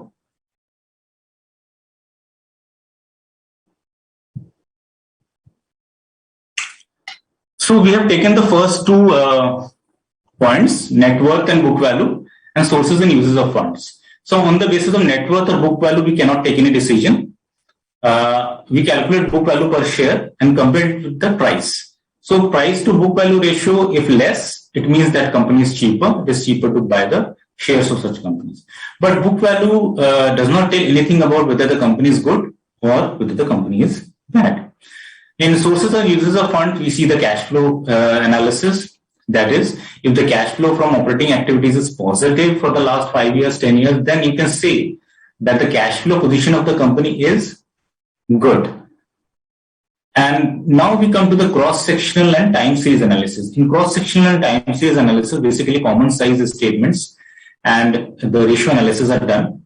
Common size statements, you know, and the ratio analysis, we will see some of the important ratios which are generally considered by the investor while taking a decision whether to invest in the shares of a particular company or not.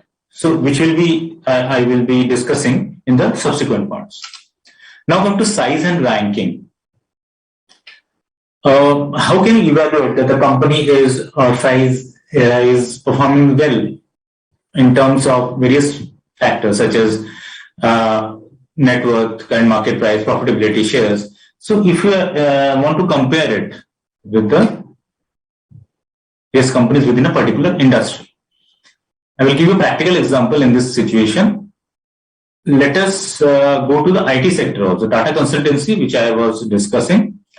Let us click on the peers. And if you see that TCS is compared with Infosys, Wipro, HCL, Tech Mahindra, Larsen & Toubro, Infotech, Mindtree.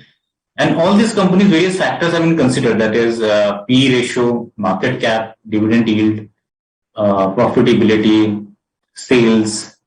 And on this basis, the ranking is done. Basically, this ranking is on the basis of the market capitalization, but various factors are also taken into account. That is, you compare the profitability, you compare the sales, you compare the return of equity, you compare the return of capital employed.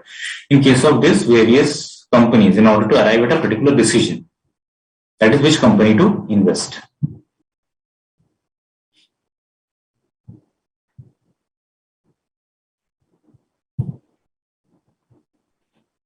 Now come to the next point.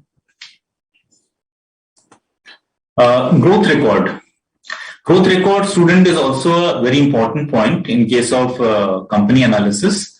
In growth record, what you generally see is that the company's profit, company's sales, company's EPS, and company's net block, that is the fixed assets.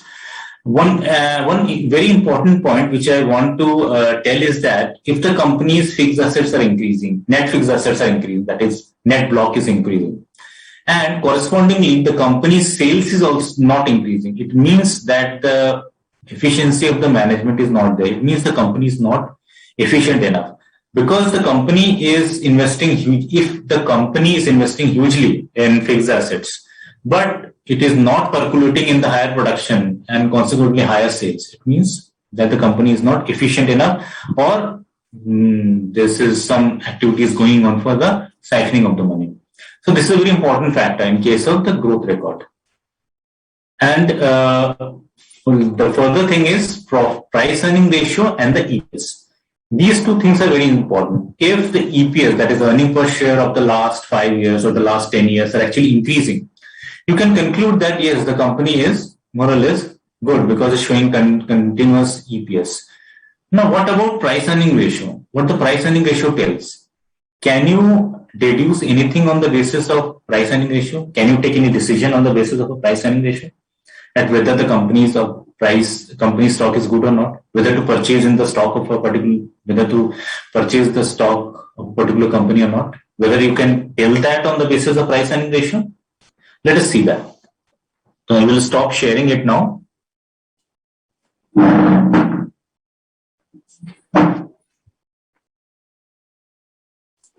Okay. P ratio or price earning ratio. P ratio, price earning ratio, is calculated by way of market price per share divided by earning per share. Market price per share upon earning per share. This formula you know. Now let us take the example of two companies, company A and company B. Company A, the market price per share is 500, and company B, the market price per share is 300. Now, earning per share of company A and company B both are rupees 50. So price earning ratio will be price earning ratio, market price per share upon earning per share, 10, 500 upon 50, and B, 300 upon 50, that is 6. So on this analysis of company A and company B, can you tell that the company A is better or company B is better? No, you cannot tell that. What you can tell is that the company B is cheaper. Prices of companies B shares are cheaper. So on the basis of price earning ratio, cannot tell that the company is good or bad. You can only tell whether the company share prices are cheaper or it is costly.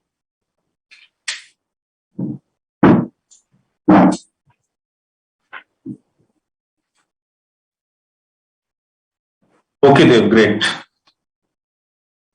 Now, come to the PPTs again.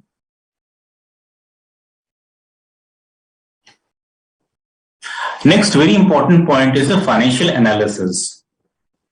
While doing a financial analysis as an investor, you tend to judge that which company to invest, which stock to actually purchase. certain ratios are very important. You analyze it from the point of view of profitability, liquidity, as well as solvency. So in this very important point, financial analysis, I will take the whiteboard to just clarify you that what factors you should, as an investor, you should take into consideration while investing before investing in the shares of a particular company.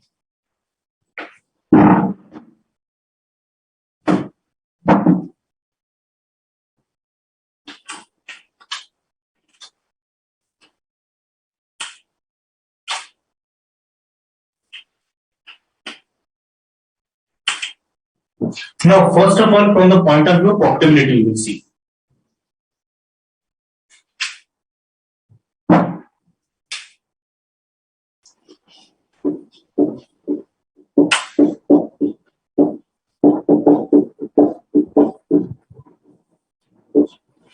From the point of view of profitability, the various ratios which you first see is the GP ratio, that is gross profit ratio, net profit ratio, return on capital employed, and return on equity. So these ratios, gross profit ratio, net profit ratio, return on capital employed, and return on equity, in case of the companies are showing consistent growth or consistently showing good figures between 15 to 20% for the last 5 years, for the last 10 years, you can more or less certain that yes, on the front of profitability, the company is doing well. As during the course of my discussion, I have given you some practical examples of companies such as IT companies, TCS, Infosys, Page Industries, TTK. These companies are showing consistent profitability and sales growth in terms of the last 5 or 10 years. Now, come to another very important factor, which is solvency. Now, how to judge a company on the basis of a solvency? Very important ratio is the debt equity ratio.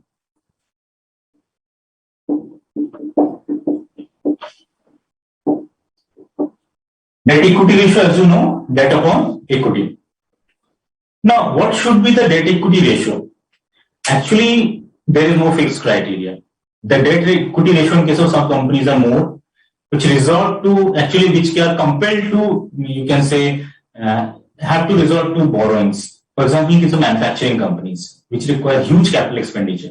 So they resort to borrowing. And in such companies, the debt equity ratio is high, even more than 1, 2:1. In some cases, it is 3:1 also in case of the manufacturing companies, large manufacturing companies. But presently, the trend is the companies are reducing debt.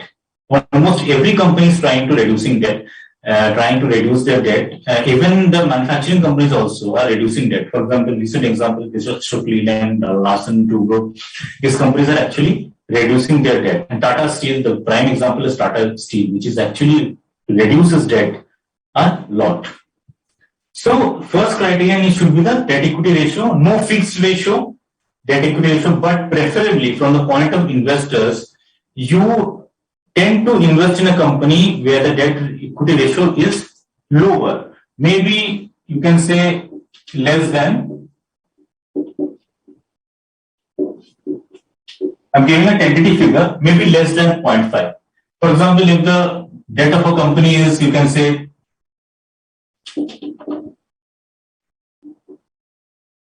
5 lakh and equity is 10 lakh. So equity is just double that of the debt. So actually it should be, or ideally it should be less than 0.5 in order to, so that the debt burden of the company is not increased and investor is feels safe that yes, the debt is not that much. Another factor in solvency ratio is interest coverage ratio.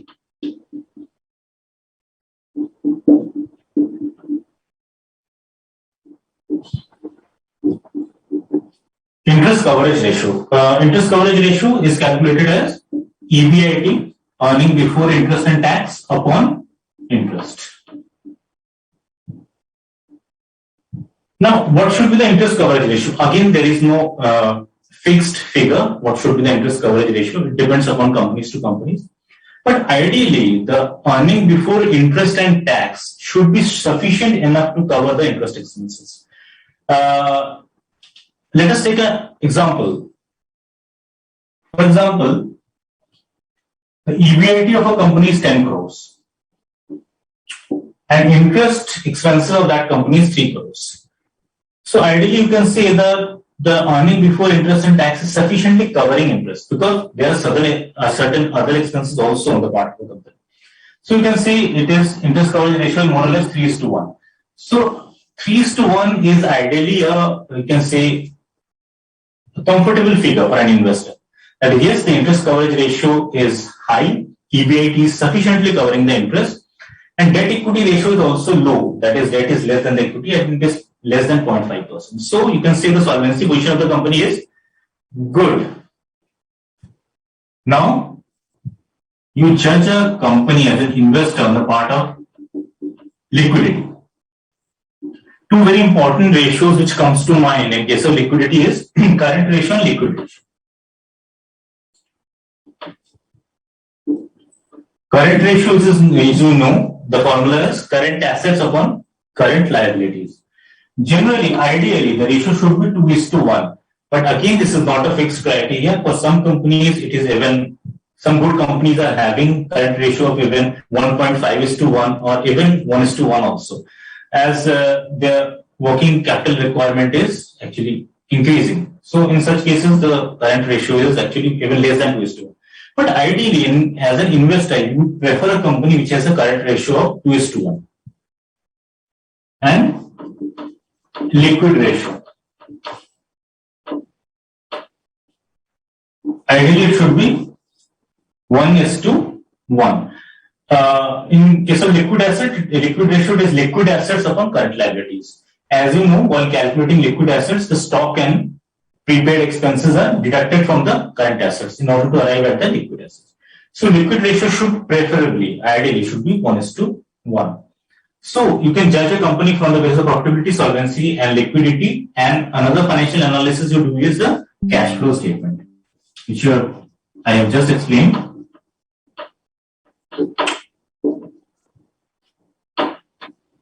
So in cash flow statement, we have discussed that the cash flow statement from operating activities should preferably be greater than 0, and cash flow from operating activities plus cash flow from financing activities plus cash flow from investing activities should preferably be greater than 0. But this criteria is more important, cash flow from operating activities.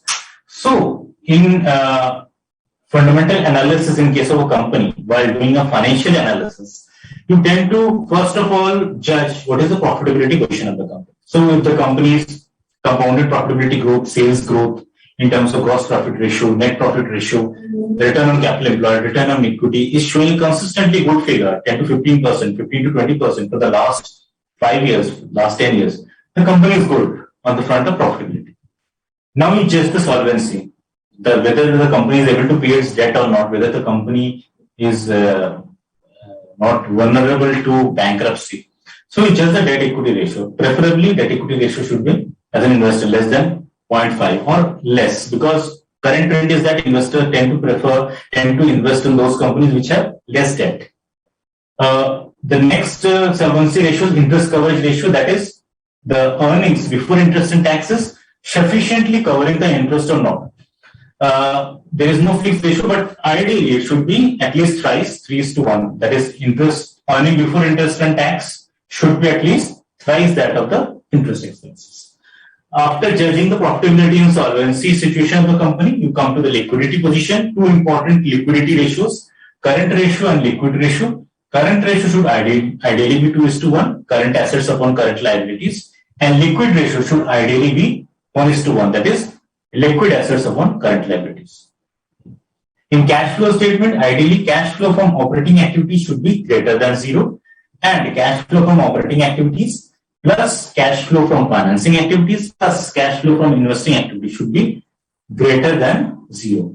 So on this basis, if a particular company is fitting all these criteria, as an investor, you tend to invest in the stock of that particular company.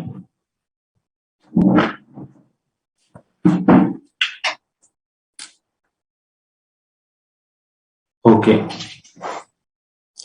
Any queries, guys?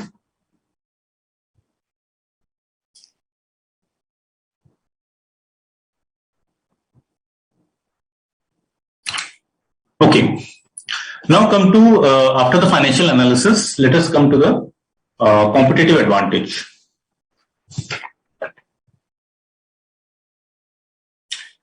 I have discussed this also. Some of the companies have actually competitive advantage in comparison to other companies. And these companies are having good brand value. Internationally, if you see that the companies, actually my question is which companies you think that have a good brand value? Internationally, it is, you can name it, Apple, Microsoft, Google, Samsung. So these companies have good brand value internationally. In the Indian situation, the good brand value, the companies, I have taken one example, that is Eicher Motors Enfield bike. And you can say some of the brands of actual Hindustan Unilever Limited, which is various brands which are very popular. For example, Lux, Lipton, Lifebuoy, Surf Excel, X, these are all part of HUL. So this brand value is such high in case of all the HUL products that the HUL is basically an overvalued company at present because of these factors, the competitive edge or competitive advantage which the Hindustan Unilever has in comparison to other companies. Now come to the next point, which is quality of management. As I have discussed during the you can say start of my lecture, that the quality of management is very important, equally important, if not more, to financial analysis. So I will take some time to explain this, the management analysis. Just listen to it very carefully.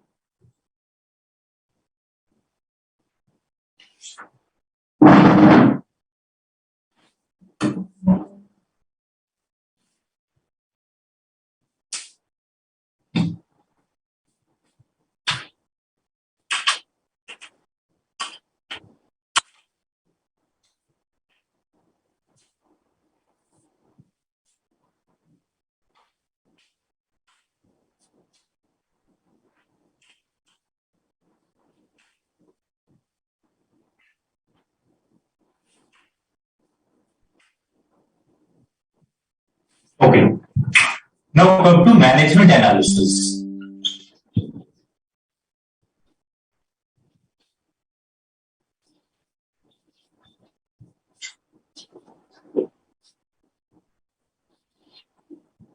Case of, just give me a second.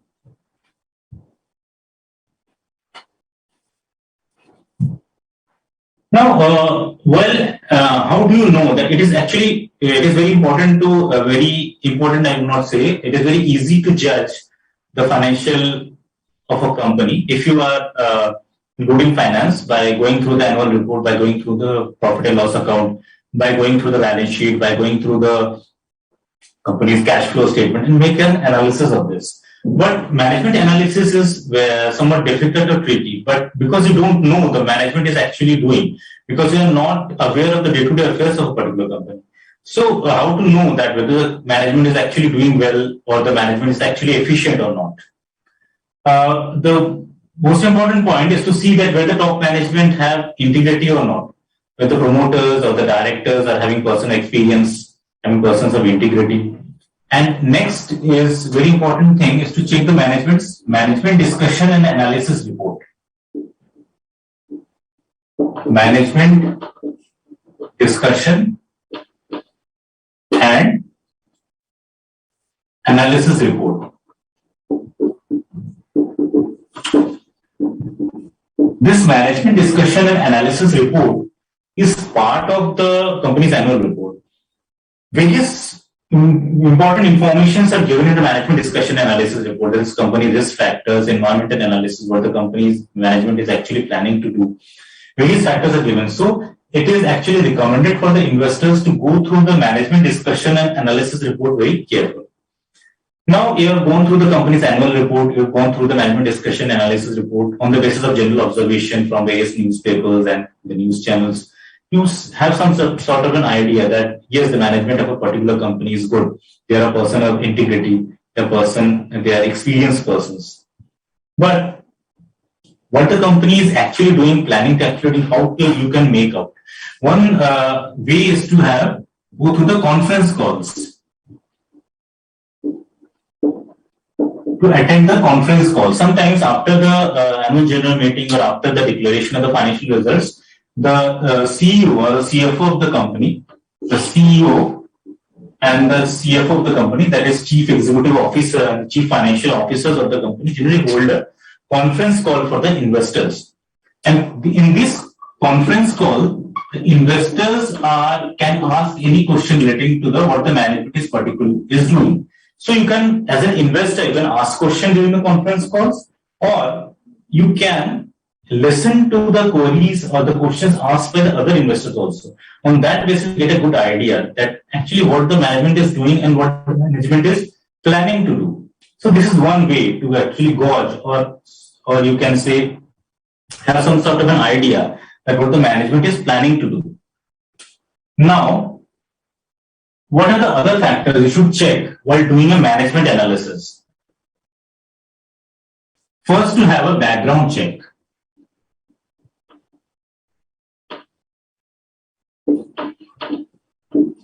Background check of whom? The background check of promoters. Background check of promoters. The background check of directors. How many directors are executive?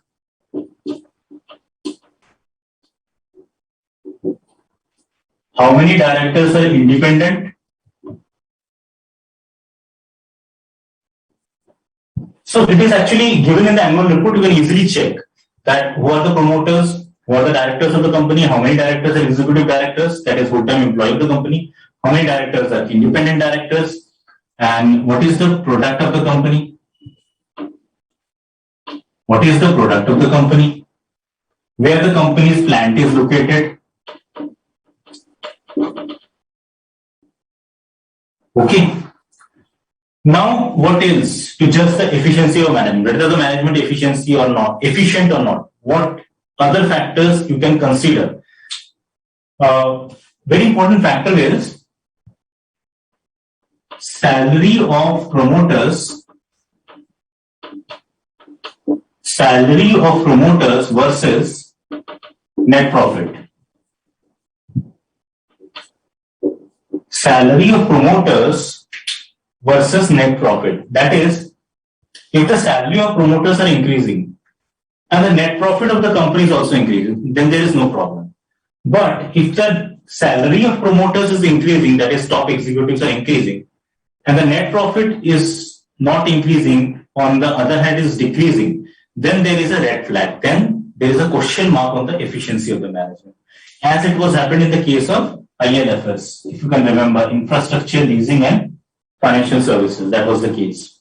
The company was suffering losses and the promoters are getting huge salary. Another way to judge the efficiency of a management is to see that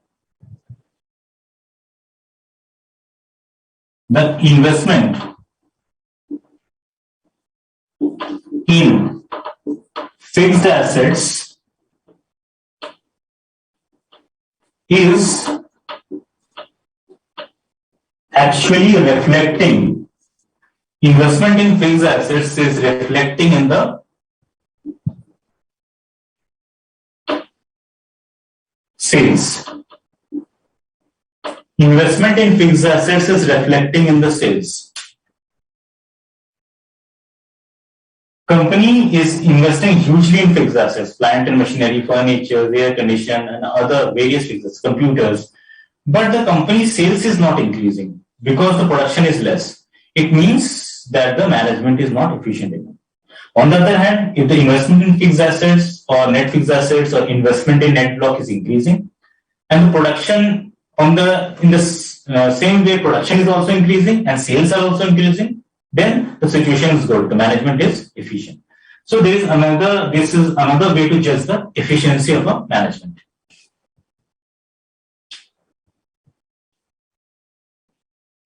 Now, another way to judge efficiency is that the sales is increasing in terms of the volume. Sales increase in terms of volume. Sales increase in terms of volume. That is quantity sold. Selling price is increasing or total sales value is increasing, okay, that is okay. But if the quantity sold or volume of sales is not increasing, it means the management is not efficient enough and it is rejigging the sales prices. So sales is increasing. The first point is to see that the company's quantity sold, the volume is also increasing. The volume is sales, volume is also increasing. It means the management is efficient. And last but not the least, the company's management succession plan. Management succession plan.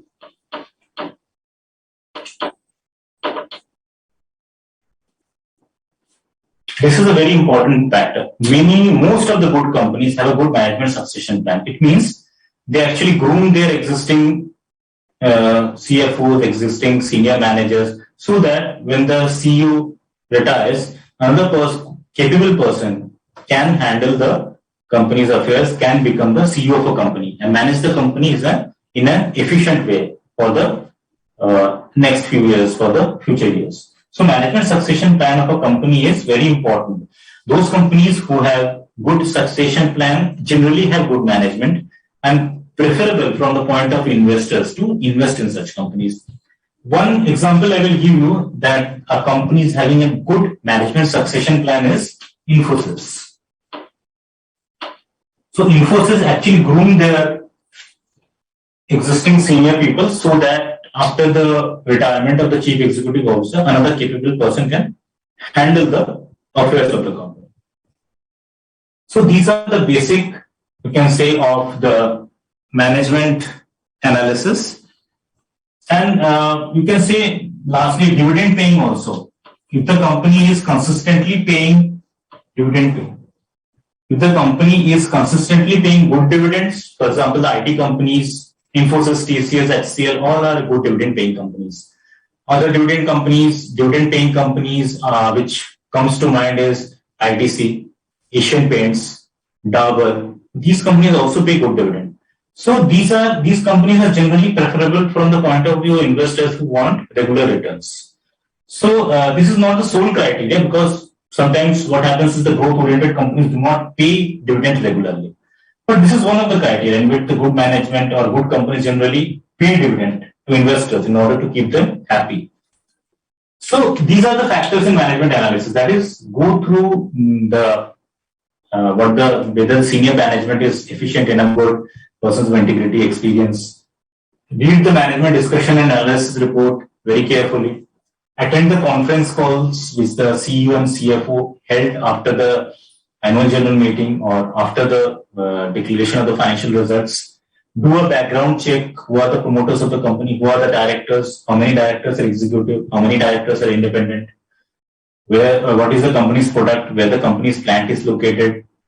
Salary, whether the salary of promoters is commensurate with the net profit. That is, if the salary of promoters is increasing in the same way, net profit is also increasing or not. Whether the investment is fixed assets is reflecting in the sales. That is, investment in fixed assets is increasing, then sales is also increasing or not. Then sales increases in terms of volume. That is, yes, the sales is increasing, but preferably it should be in terms of quantity sold. That is volume.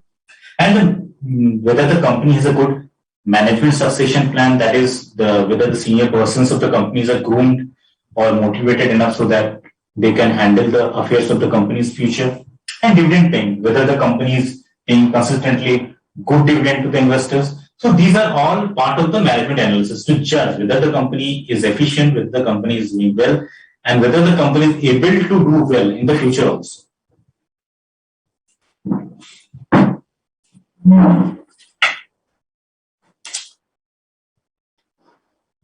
Okay, so let us get to the PPTs again.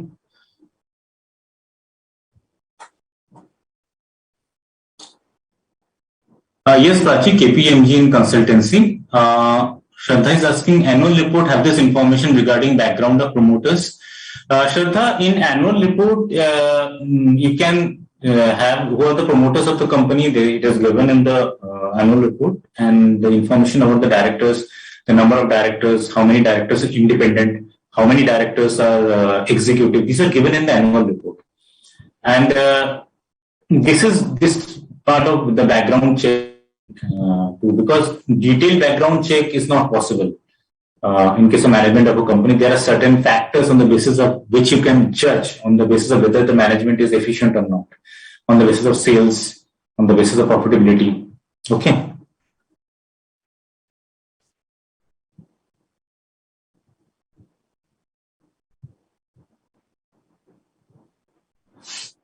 Okay, fine. So, any other query? Otherwise, I will move forward because I am coming to another important point, which is corporate governance, and it is related to actually the quality of management. Corporate governance, the companies which are good management, generally, most of the times, have good corporate governance record also. Corporate governance is basically reflected in the company's LODR regulations, SEBI's listing obligation and disclosure requirement. In this corporate governance aspect, I will also take some time to explain you so that you can understand that what to look for in corporate governance. So I'm going to stop sharing here.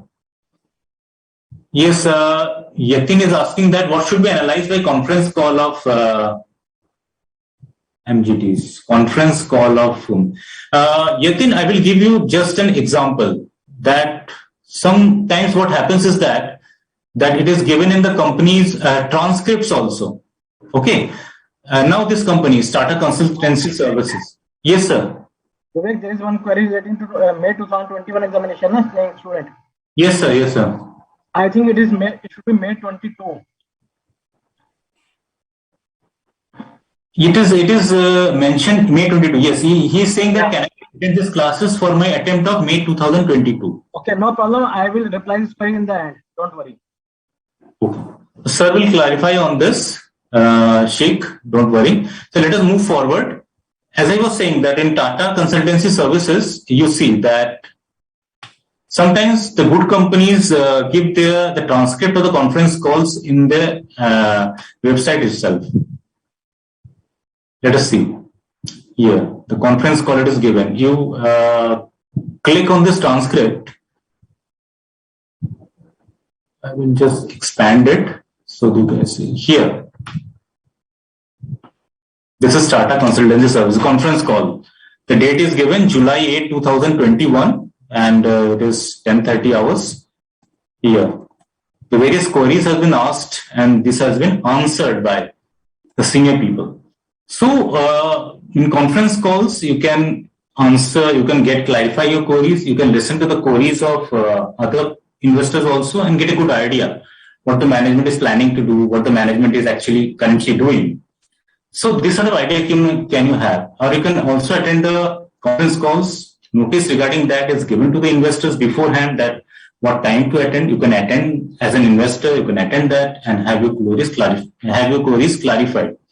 And as in the case of good companies such as TCS, they give their transcripts also of conference calls in the annual report, in the website, I would say. So I hope, Yatin, it is clear now.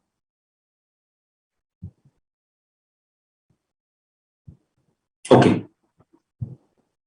So I am stop sharing here and again move to the PPTs. Okay. So what I was explaining is the corporate governance. Let us go to the corporate governance. As I just mentioned also that the companies which have good management needs to have good corporate governance also.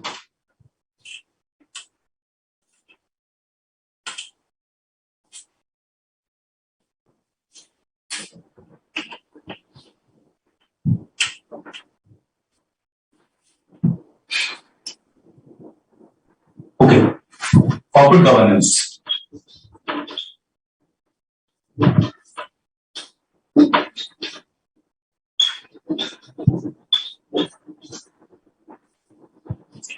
Now, corporate governance, the basic corporate governance compliances which the company has to do is given in the SEBI regulation, that is SEBI listing obligation,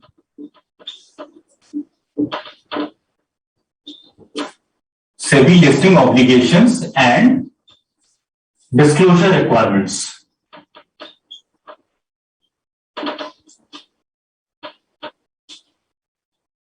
SEBI listing obligation and disclosure requirements. In short, it is also called LODR. In short, it is also called LODR. SEBI listing obligations and disclosure requirements. Under this, the various corporate governance measures are basically taken, because in this, it is given that how many independent directors a company should have, how many executive directors should have, what is the proportion of the executive directors and independent directors regarding board meetings, quorum.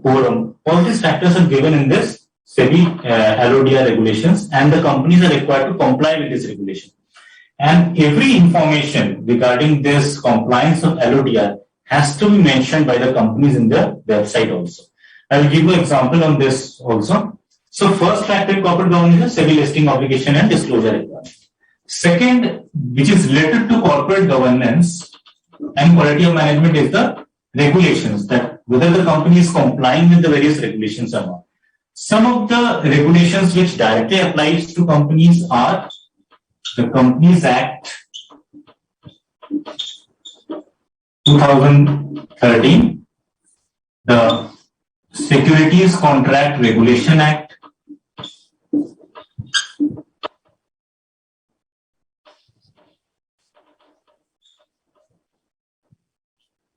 the Securities Contract Regulation Act, and just a second.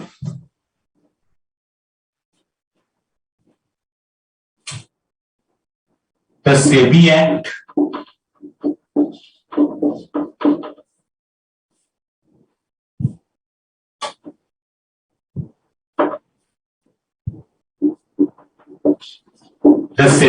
these regulations also directly apply to companies. Companies Act 2013, Securities Contract Regulation Act, SEBI Act. As recently, 6 months back, the Ministry of Finance has planned to consolidate the three acts, that is Securities Contract Regulation Act, SEBI Act, and the Depositories Act. Combine these three acts into a code. Combined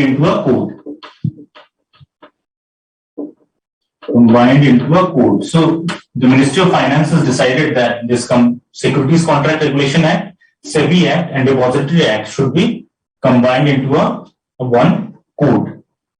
So these are about corporate governance and the regulations. Another aspect of regulation is regarding FEMA, Foreign Exchange Management Act.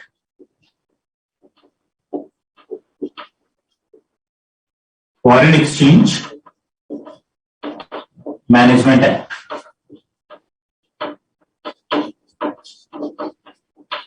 FEMA. In short, it is called FEMA. So if the company is exporting its goods outside India or importing any products from outside India, then Foreign Exchange Management Act or FEMA is likely to applicable to them. So the company should also be careful that the provisions of the FEMA is complied by them. And this FEMA is actually supervised by the, you can say, banking regulator, which is the RBI. So FEMA is supervised by the RBI, which is the Bank of India. So this is what about the corporate governance and the regulations.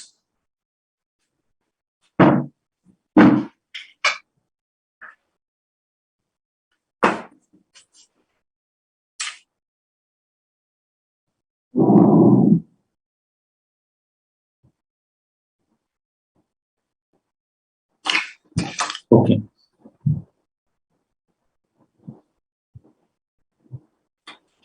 Fine. So the last point in this slide is the location and labor management relations. Students, this location and labor management relation, this is also very important. I will give you an example in case of corporate governance. Oh, just before proceeding this, I just remember that I will give you an example of this, where you can see the corporate governance, whether the company is actually, you can say, complying with this corporate governance requirements or not. Just a few minutes, I will give you an example.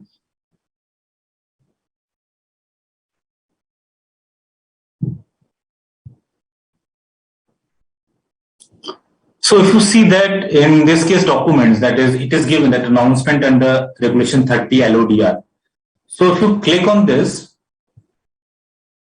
you can see that the LODR requirements, because in this area is given that TCS named in Gartner at Market Guide for Retail Intelligence Virtual Store Design Application. So whatever this has been achieved by Tata has to be shared with the investors also, and all these disclosures have been, provisions of disclosure have been given in the SEBI listing obligation and disclosure requirement, which the companies are required to comply periodically, and these are given in the, you can say, you can go through these find in the NSE also. If you're complying with the NSE, you can find it in the company's website also. So these are the compliance of companies LODR regulation, which is actually govern the corporate governance. The regulations regarding corporate governance contained in the SEBI listing obligation disclosure requirement, which is LODR.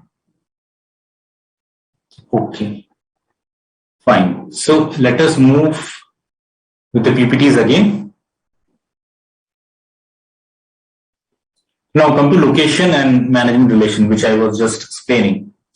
Location factors are important. For example, Maruti, if the Maruti has its plant in Manesar and it has its showroom in Gurugram, then it is actually advantageous for the company. So locational advantage is also very important for a particular company. And initially investors did not pay attention to these, but now presently the investors see that the company has good locations and its labor management relations are good.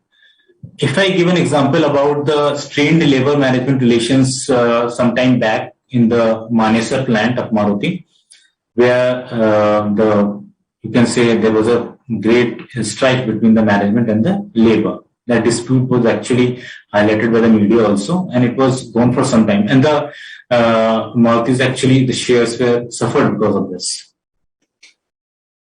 Now come to the pattern of existing stock holding. As an investor, if you analyze the company before taking a decision whether to invest in the shares of a particular company or not, then you also want to know about the pattern of existing shareholding or not.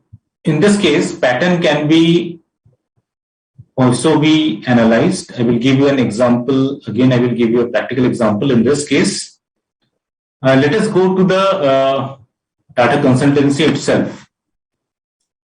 And if you click on this investors, it will show the shareholding pattern. So if you see the shareholding pattern of promoters, 72%, foreign institutional investors is 15%, DIIs 8%, government and public have very less shareholding in TCS, about 4%. Now, if you see that the promoter shareholding has increased from 72.05 in December 2018 to 72.19 in September 2021. So promoters shareholding has increased. Now, students, this is a very pertinent point. If the promoters shareholding has been increasing in a particular company, it shows that the promoters are actually hopeful about the company's future prospects. So it is a very important point to judge. If the promoter shareholdings are increasing in a particular company, the company is likely to do well because the promoters are increasing their stake. They are confident that the company will do well. Let us take another example. In the case of the same company, same investor sector, Infosys. Also, one more example. Here also you will see that the promoter stake 12.82 in December 2018 has been increased to 13.12 in September 2021. So promoter stake is increasing. It means the company's promoters are hopeful that the Infosys will do well in the future. And same is the case with TCS also. So from the point of view of investors, it is preferable to invest in those companies where promoters are actually increasing their stake.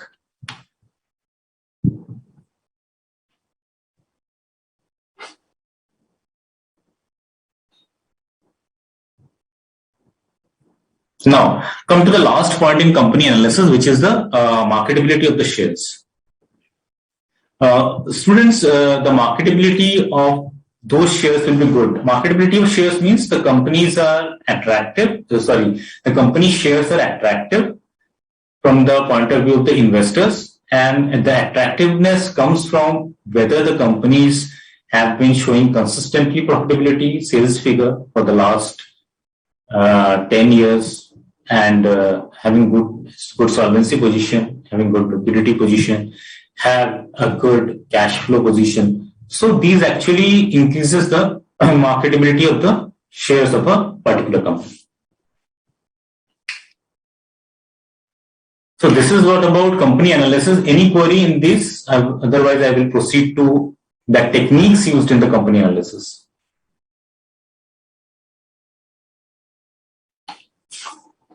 Okay. Now, some of the techniques which I mentioned is correlation and regression analysis, trend analysis, and decision tree analysis.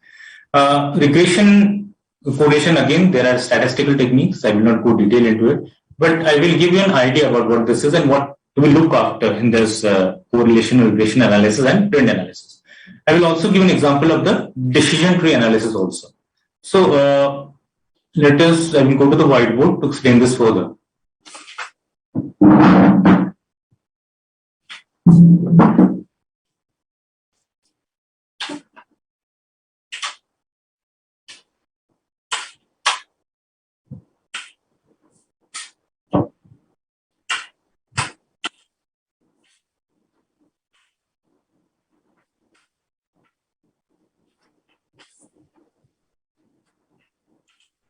Okay. Now, correlation and regression.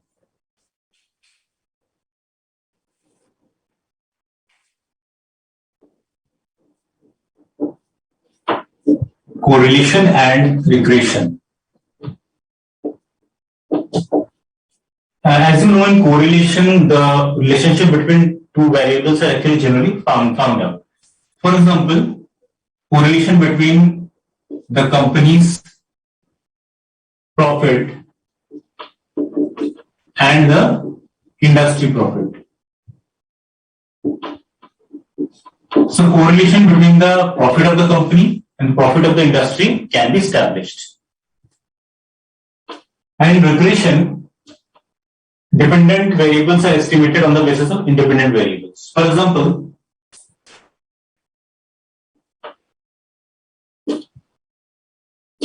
company's production can be estimated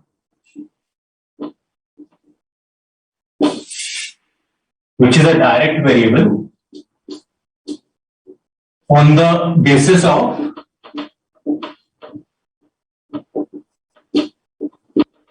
company's production can be estimated which is a direct variable on the basis of the government's PLI scheme. As I discussed, production linked incentive scheme of the government. It means the government is actually giving incentive to domestic manufacturers. So by this incentive, the incentive is increased, PLI scheme is increased, independent variable. It will have some effect on the production. Production will, in all probability, will also be increased. So that you can say relationship can be calculated with the help of a regression. Means direct variables, company's production can be estimated on the basis of a given indirect variable, which is the government's PLI scheme. So this way, correlation and regression can be used to in the company analysis. Second is the trend analysis.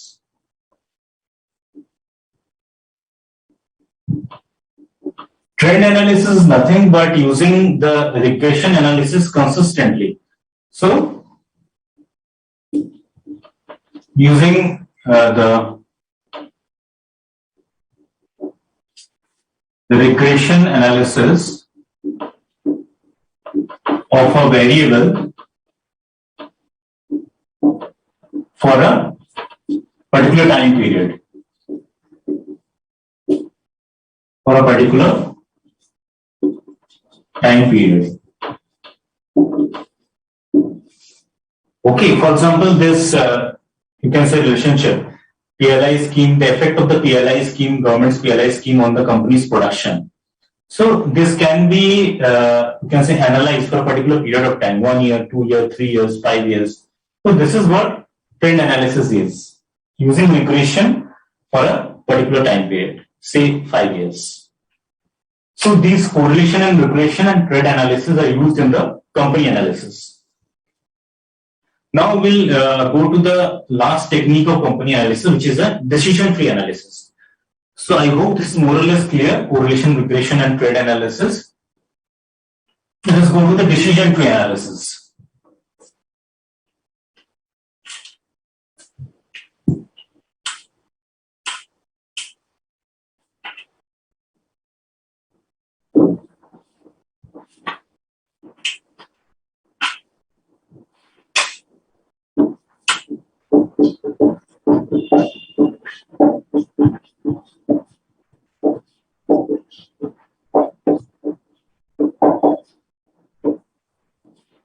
Decision tree analysis. What is a decision tree analysis?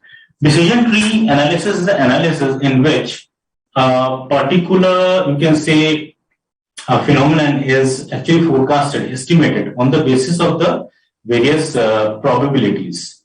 Now, let us explain this with the help of an example. Now, as an investor, you want to figure out whether the company's profitability will increase or not. Whether company's profitability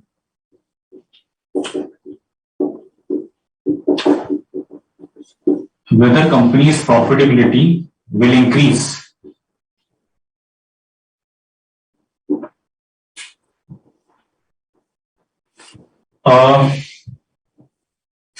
Whether company's profitability will increase in 5 years, in 10 years, in 15 years.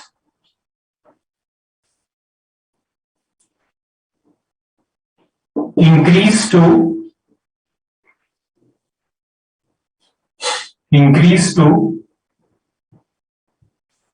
10%. Increase to 15%. Increase to 20%. So what is the chance that the company's profitability will increase to in 5 years? 10% to 15% to 20%. So this will continue in all the cases, in 10 years also. Increase to 10%. Increase to 15%. Increase to 20%. In the same case, 15 years also. Increase to 10%. Increase to 15%. Increase to 20%. Okay. Now, what is the probability that the company's profitability will increase? In the 5 years, increase to 10%, you can say the chances are 65%. It will rise to 15%, the chances are, say, 20%. It will rise to 20% in 5 years profit, the chances are 15%. What about 10 years? The profit will increase to 10%, the chances are, say, 70%. Increase to 15%, profit will increase to 15%, the chances are 20%. And the profit will increase to more than 20%, the chances are 10%. Now in 15 years, the profit will increase to 10%. What is the chance?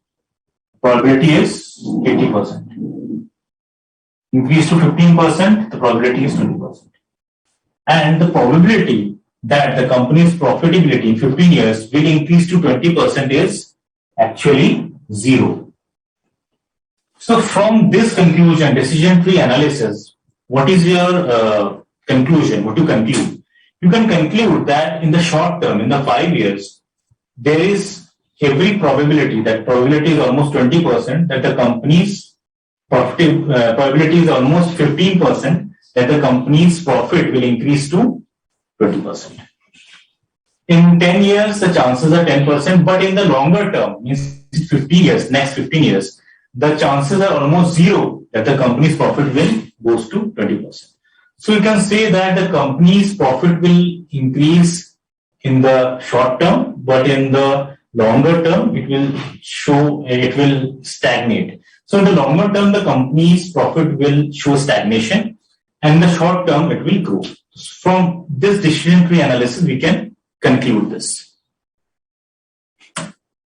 So I hope it is clear to you, this decision tree analysis. Any query on this?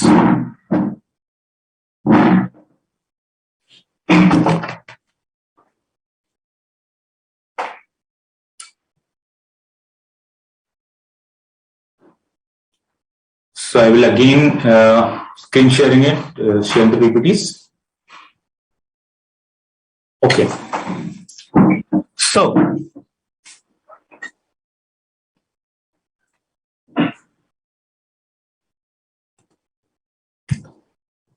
in the end, I have also mentioned some of the red flags and warning signs which has to be actually considered by the investors.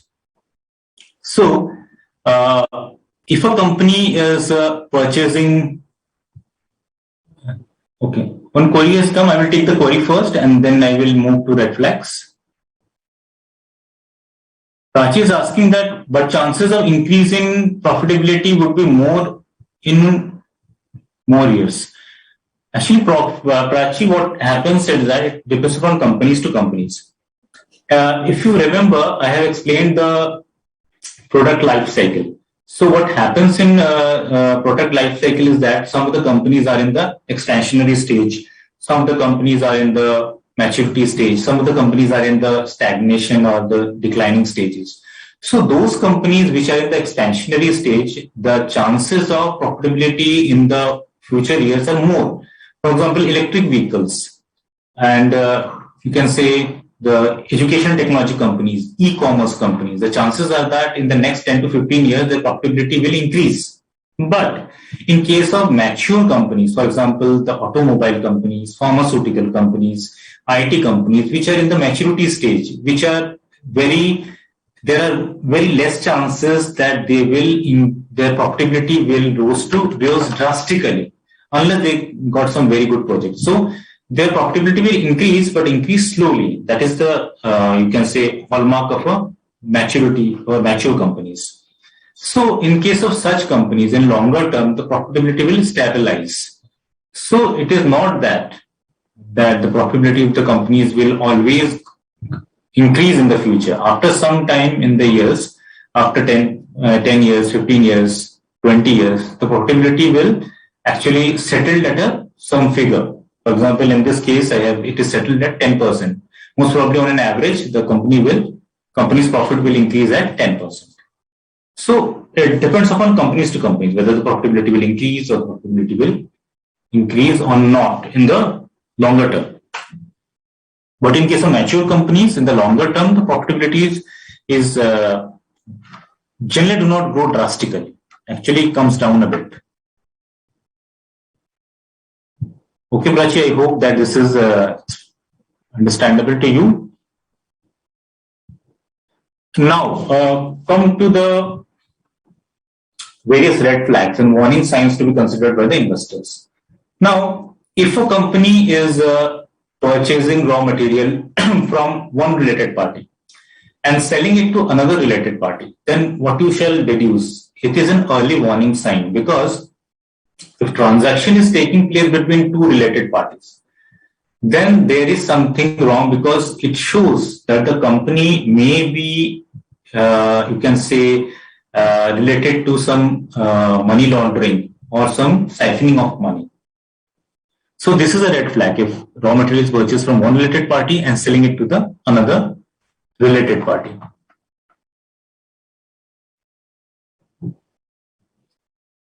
Prachis is again asking what are the 2 years of whose profitability is compared. For example, 2001 to 2006 income 10%, or 2002, 20 into 5, 2006 incorporation 10% yearly.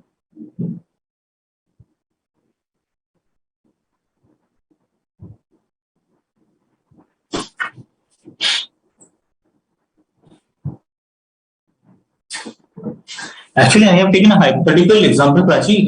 What I have understood from your query that on the decision tree analysis, profitability of some of the years, that is for the next 5 years, for the next 15 years, for the next 10 years, which is actually estimated on the basis of some probable figures. So it may be, as you mentioned, 2001 to 2005, 2000 to 2005, 5 years, 2005 to 2010, another 10 years, 2015 to 2020, another 15 years. So if you project from the future, for example, now that is 2001, the company has projected from 2020 to 2025, the profitability will 70% chance that the profitability will increase to 10%. In the next 15 years, from 2020 to 2030, it is estimated that the 70% chance that the profitability will increase to 10% and 10% chance that it will increase to beyond 20%. And another factor is that in next 15 years, that is from 2020 to 2035, the company's profitability will increase to 80% chance that the company's profitability will be 10% and 0% chance that the profitability will be 20%. Very least, almost 0% chance that the company's profitability will reach 20%. So you can say in future, in the next 15 to 20 years, the company will reach a maturity stage. Now, Sairam is asking that in BSE, stock prices are increase and decrease. How it's work in the real-time basis?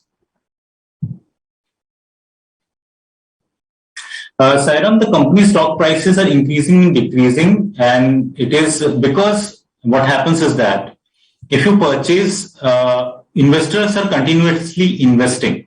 Okay. So that is why the stock prices are increasing and decreasing constantly increasing and decreasing on a real-time basis. For example, I will give you an example. You want to purchase the shares of, for example, Dabur. Dabur is at rupees 500. Okay, let us take a hypothetical example. The shares of Dabur is trading at rupees 500. Now, if foreign institutional investors are very hopeful that Dabur will give a good quarterly return. So, the market starts at, as you know, about 9:15 p.m. So about 9:30 p.m. they purchase huge amount of shares of Dabur. So what will happen to the prices of the company? The demand will go up as the foreign portfolio investors are purchasing huge amounts of shares of Dabur. So Dabur prices will increase. So within 15 minutes, you will see that Dabur's prices have increased from 500 to 550. So this way actually it works.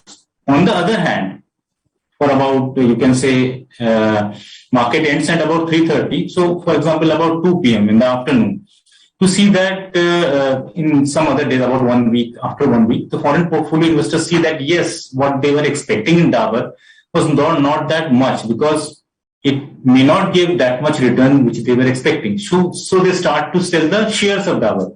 So you can see that the shares of Dabur, which reached 550, they plummeted to 525 within an hour. So within 1 day or within 2-3 days. So actually this happens practically because purchase and sale of shares goes on constantly during the market hours. That is why the BSE stock prices are increasing or decreasing every second. Okay.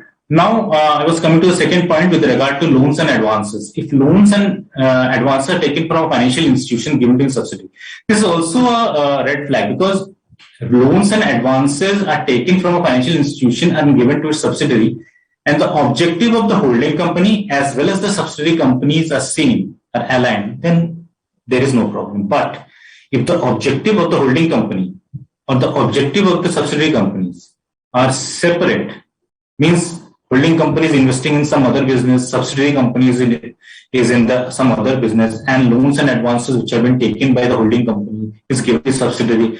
It means something is fishy. Something may be fishy, and the advances or loans which are given to the subsidiary are maybe siphoned off, or may be used for money laundering. Another red flag is if huge investment is made in fixed assets, and those fixed assets does not commensurate with the sales of the company, and the production capacity of company does not increase. As I have said also, that it is a very important measure to judge the efficiency of a management, that if fixed assets are increasing, production and sales should also increase correspondingly. If fixed assets are increasing and the production capacity and sales of the companies are not increasing, it means it is a red flag. The management is not efficient enough. The fourth point which I have discussed also, that investment is made by the holding company in the subsidiary, and the objectives of both the companies are not same, not aligned. It means whatever investment has been made in the subsidiary company by the holding company may be used for, maybe siphoned off, or may be used for money laundering. Fifth point, subsidiaries in tax-free havens with no requirement of maintenance of books. In case of certain tax-free zones, for example, in case of Mauritius, in case of Cayman Islands, the requirement of maintenance of books of accounts are not required. So, if any subsidiary company has been established in those regions, that is Cayman Island and the Mauritius, where there is no requirement of maintenance of books, then it can be a red flag, because why the company wants to do that?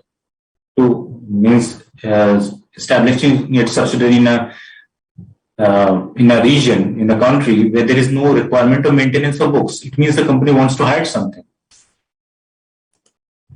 Another red flag is that the sales are declining but fixed assets are increasing, giving an indication that fixed assets are not properly utilizing the operating activity.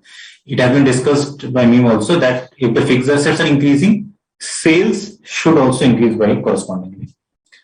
And another important red flag, which is the company has unpaid tax liability but is paying regularly to related parties. So the company has cash crunch, it is not able to pay its tax liability, but if you see observe the annual report of the company closely, it is paying regularly to related parties. What it means? It means whatever payment is given to the related parties might be used for, the company may be using it for money laundering purposes. And the last but not the least, the abrupt resignation of auditors. In case of many companies from 2020 onwards, the auditors of various companies has been resigned. It started from the Manpasand Beverages, where Deloitte resigned. It percolated to Reliance Capital, where PricewaterhouseCoopers resigned. And in some other companies also, in 2021 also, the auditors of various companies have resigned, because now the SEBI is more strict and it wants you can say, also the government also wants the auditors to be more vigilant. So if the auditors find that the company is not doing well, then they resign. And this is a red flag for the company, because if no auditor wants to leave the company midway. So if any auditor is leaving the company midway, it means that something is wrong with the company. So these are the various red flags and warning signs which the investor may be able to find out by going through the annual report carefully. So this is what about this fundamental analysis. Okay, Deva, thank you. Great. So, yeah, you can contact this at this number. You can write to at this number, sfm-final@ici.in, and this is the contact number also, 0120-3045-956. You can contact at this number.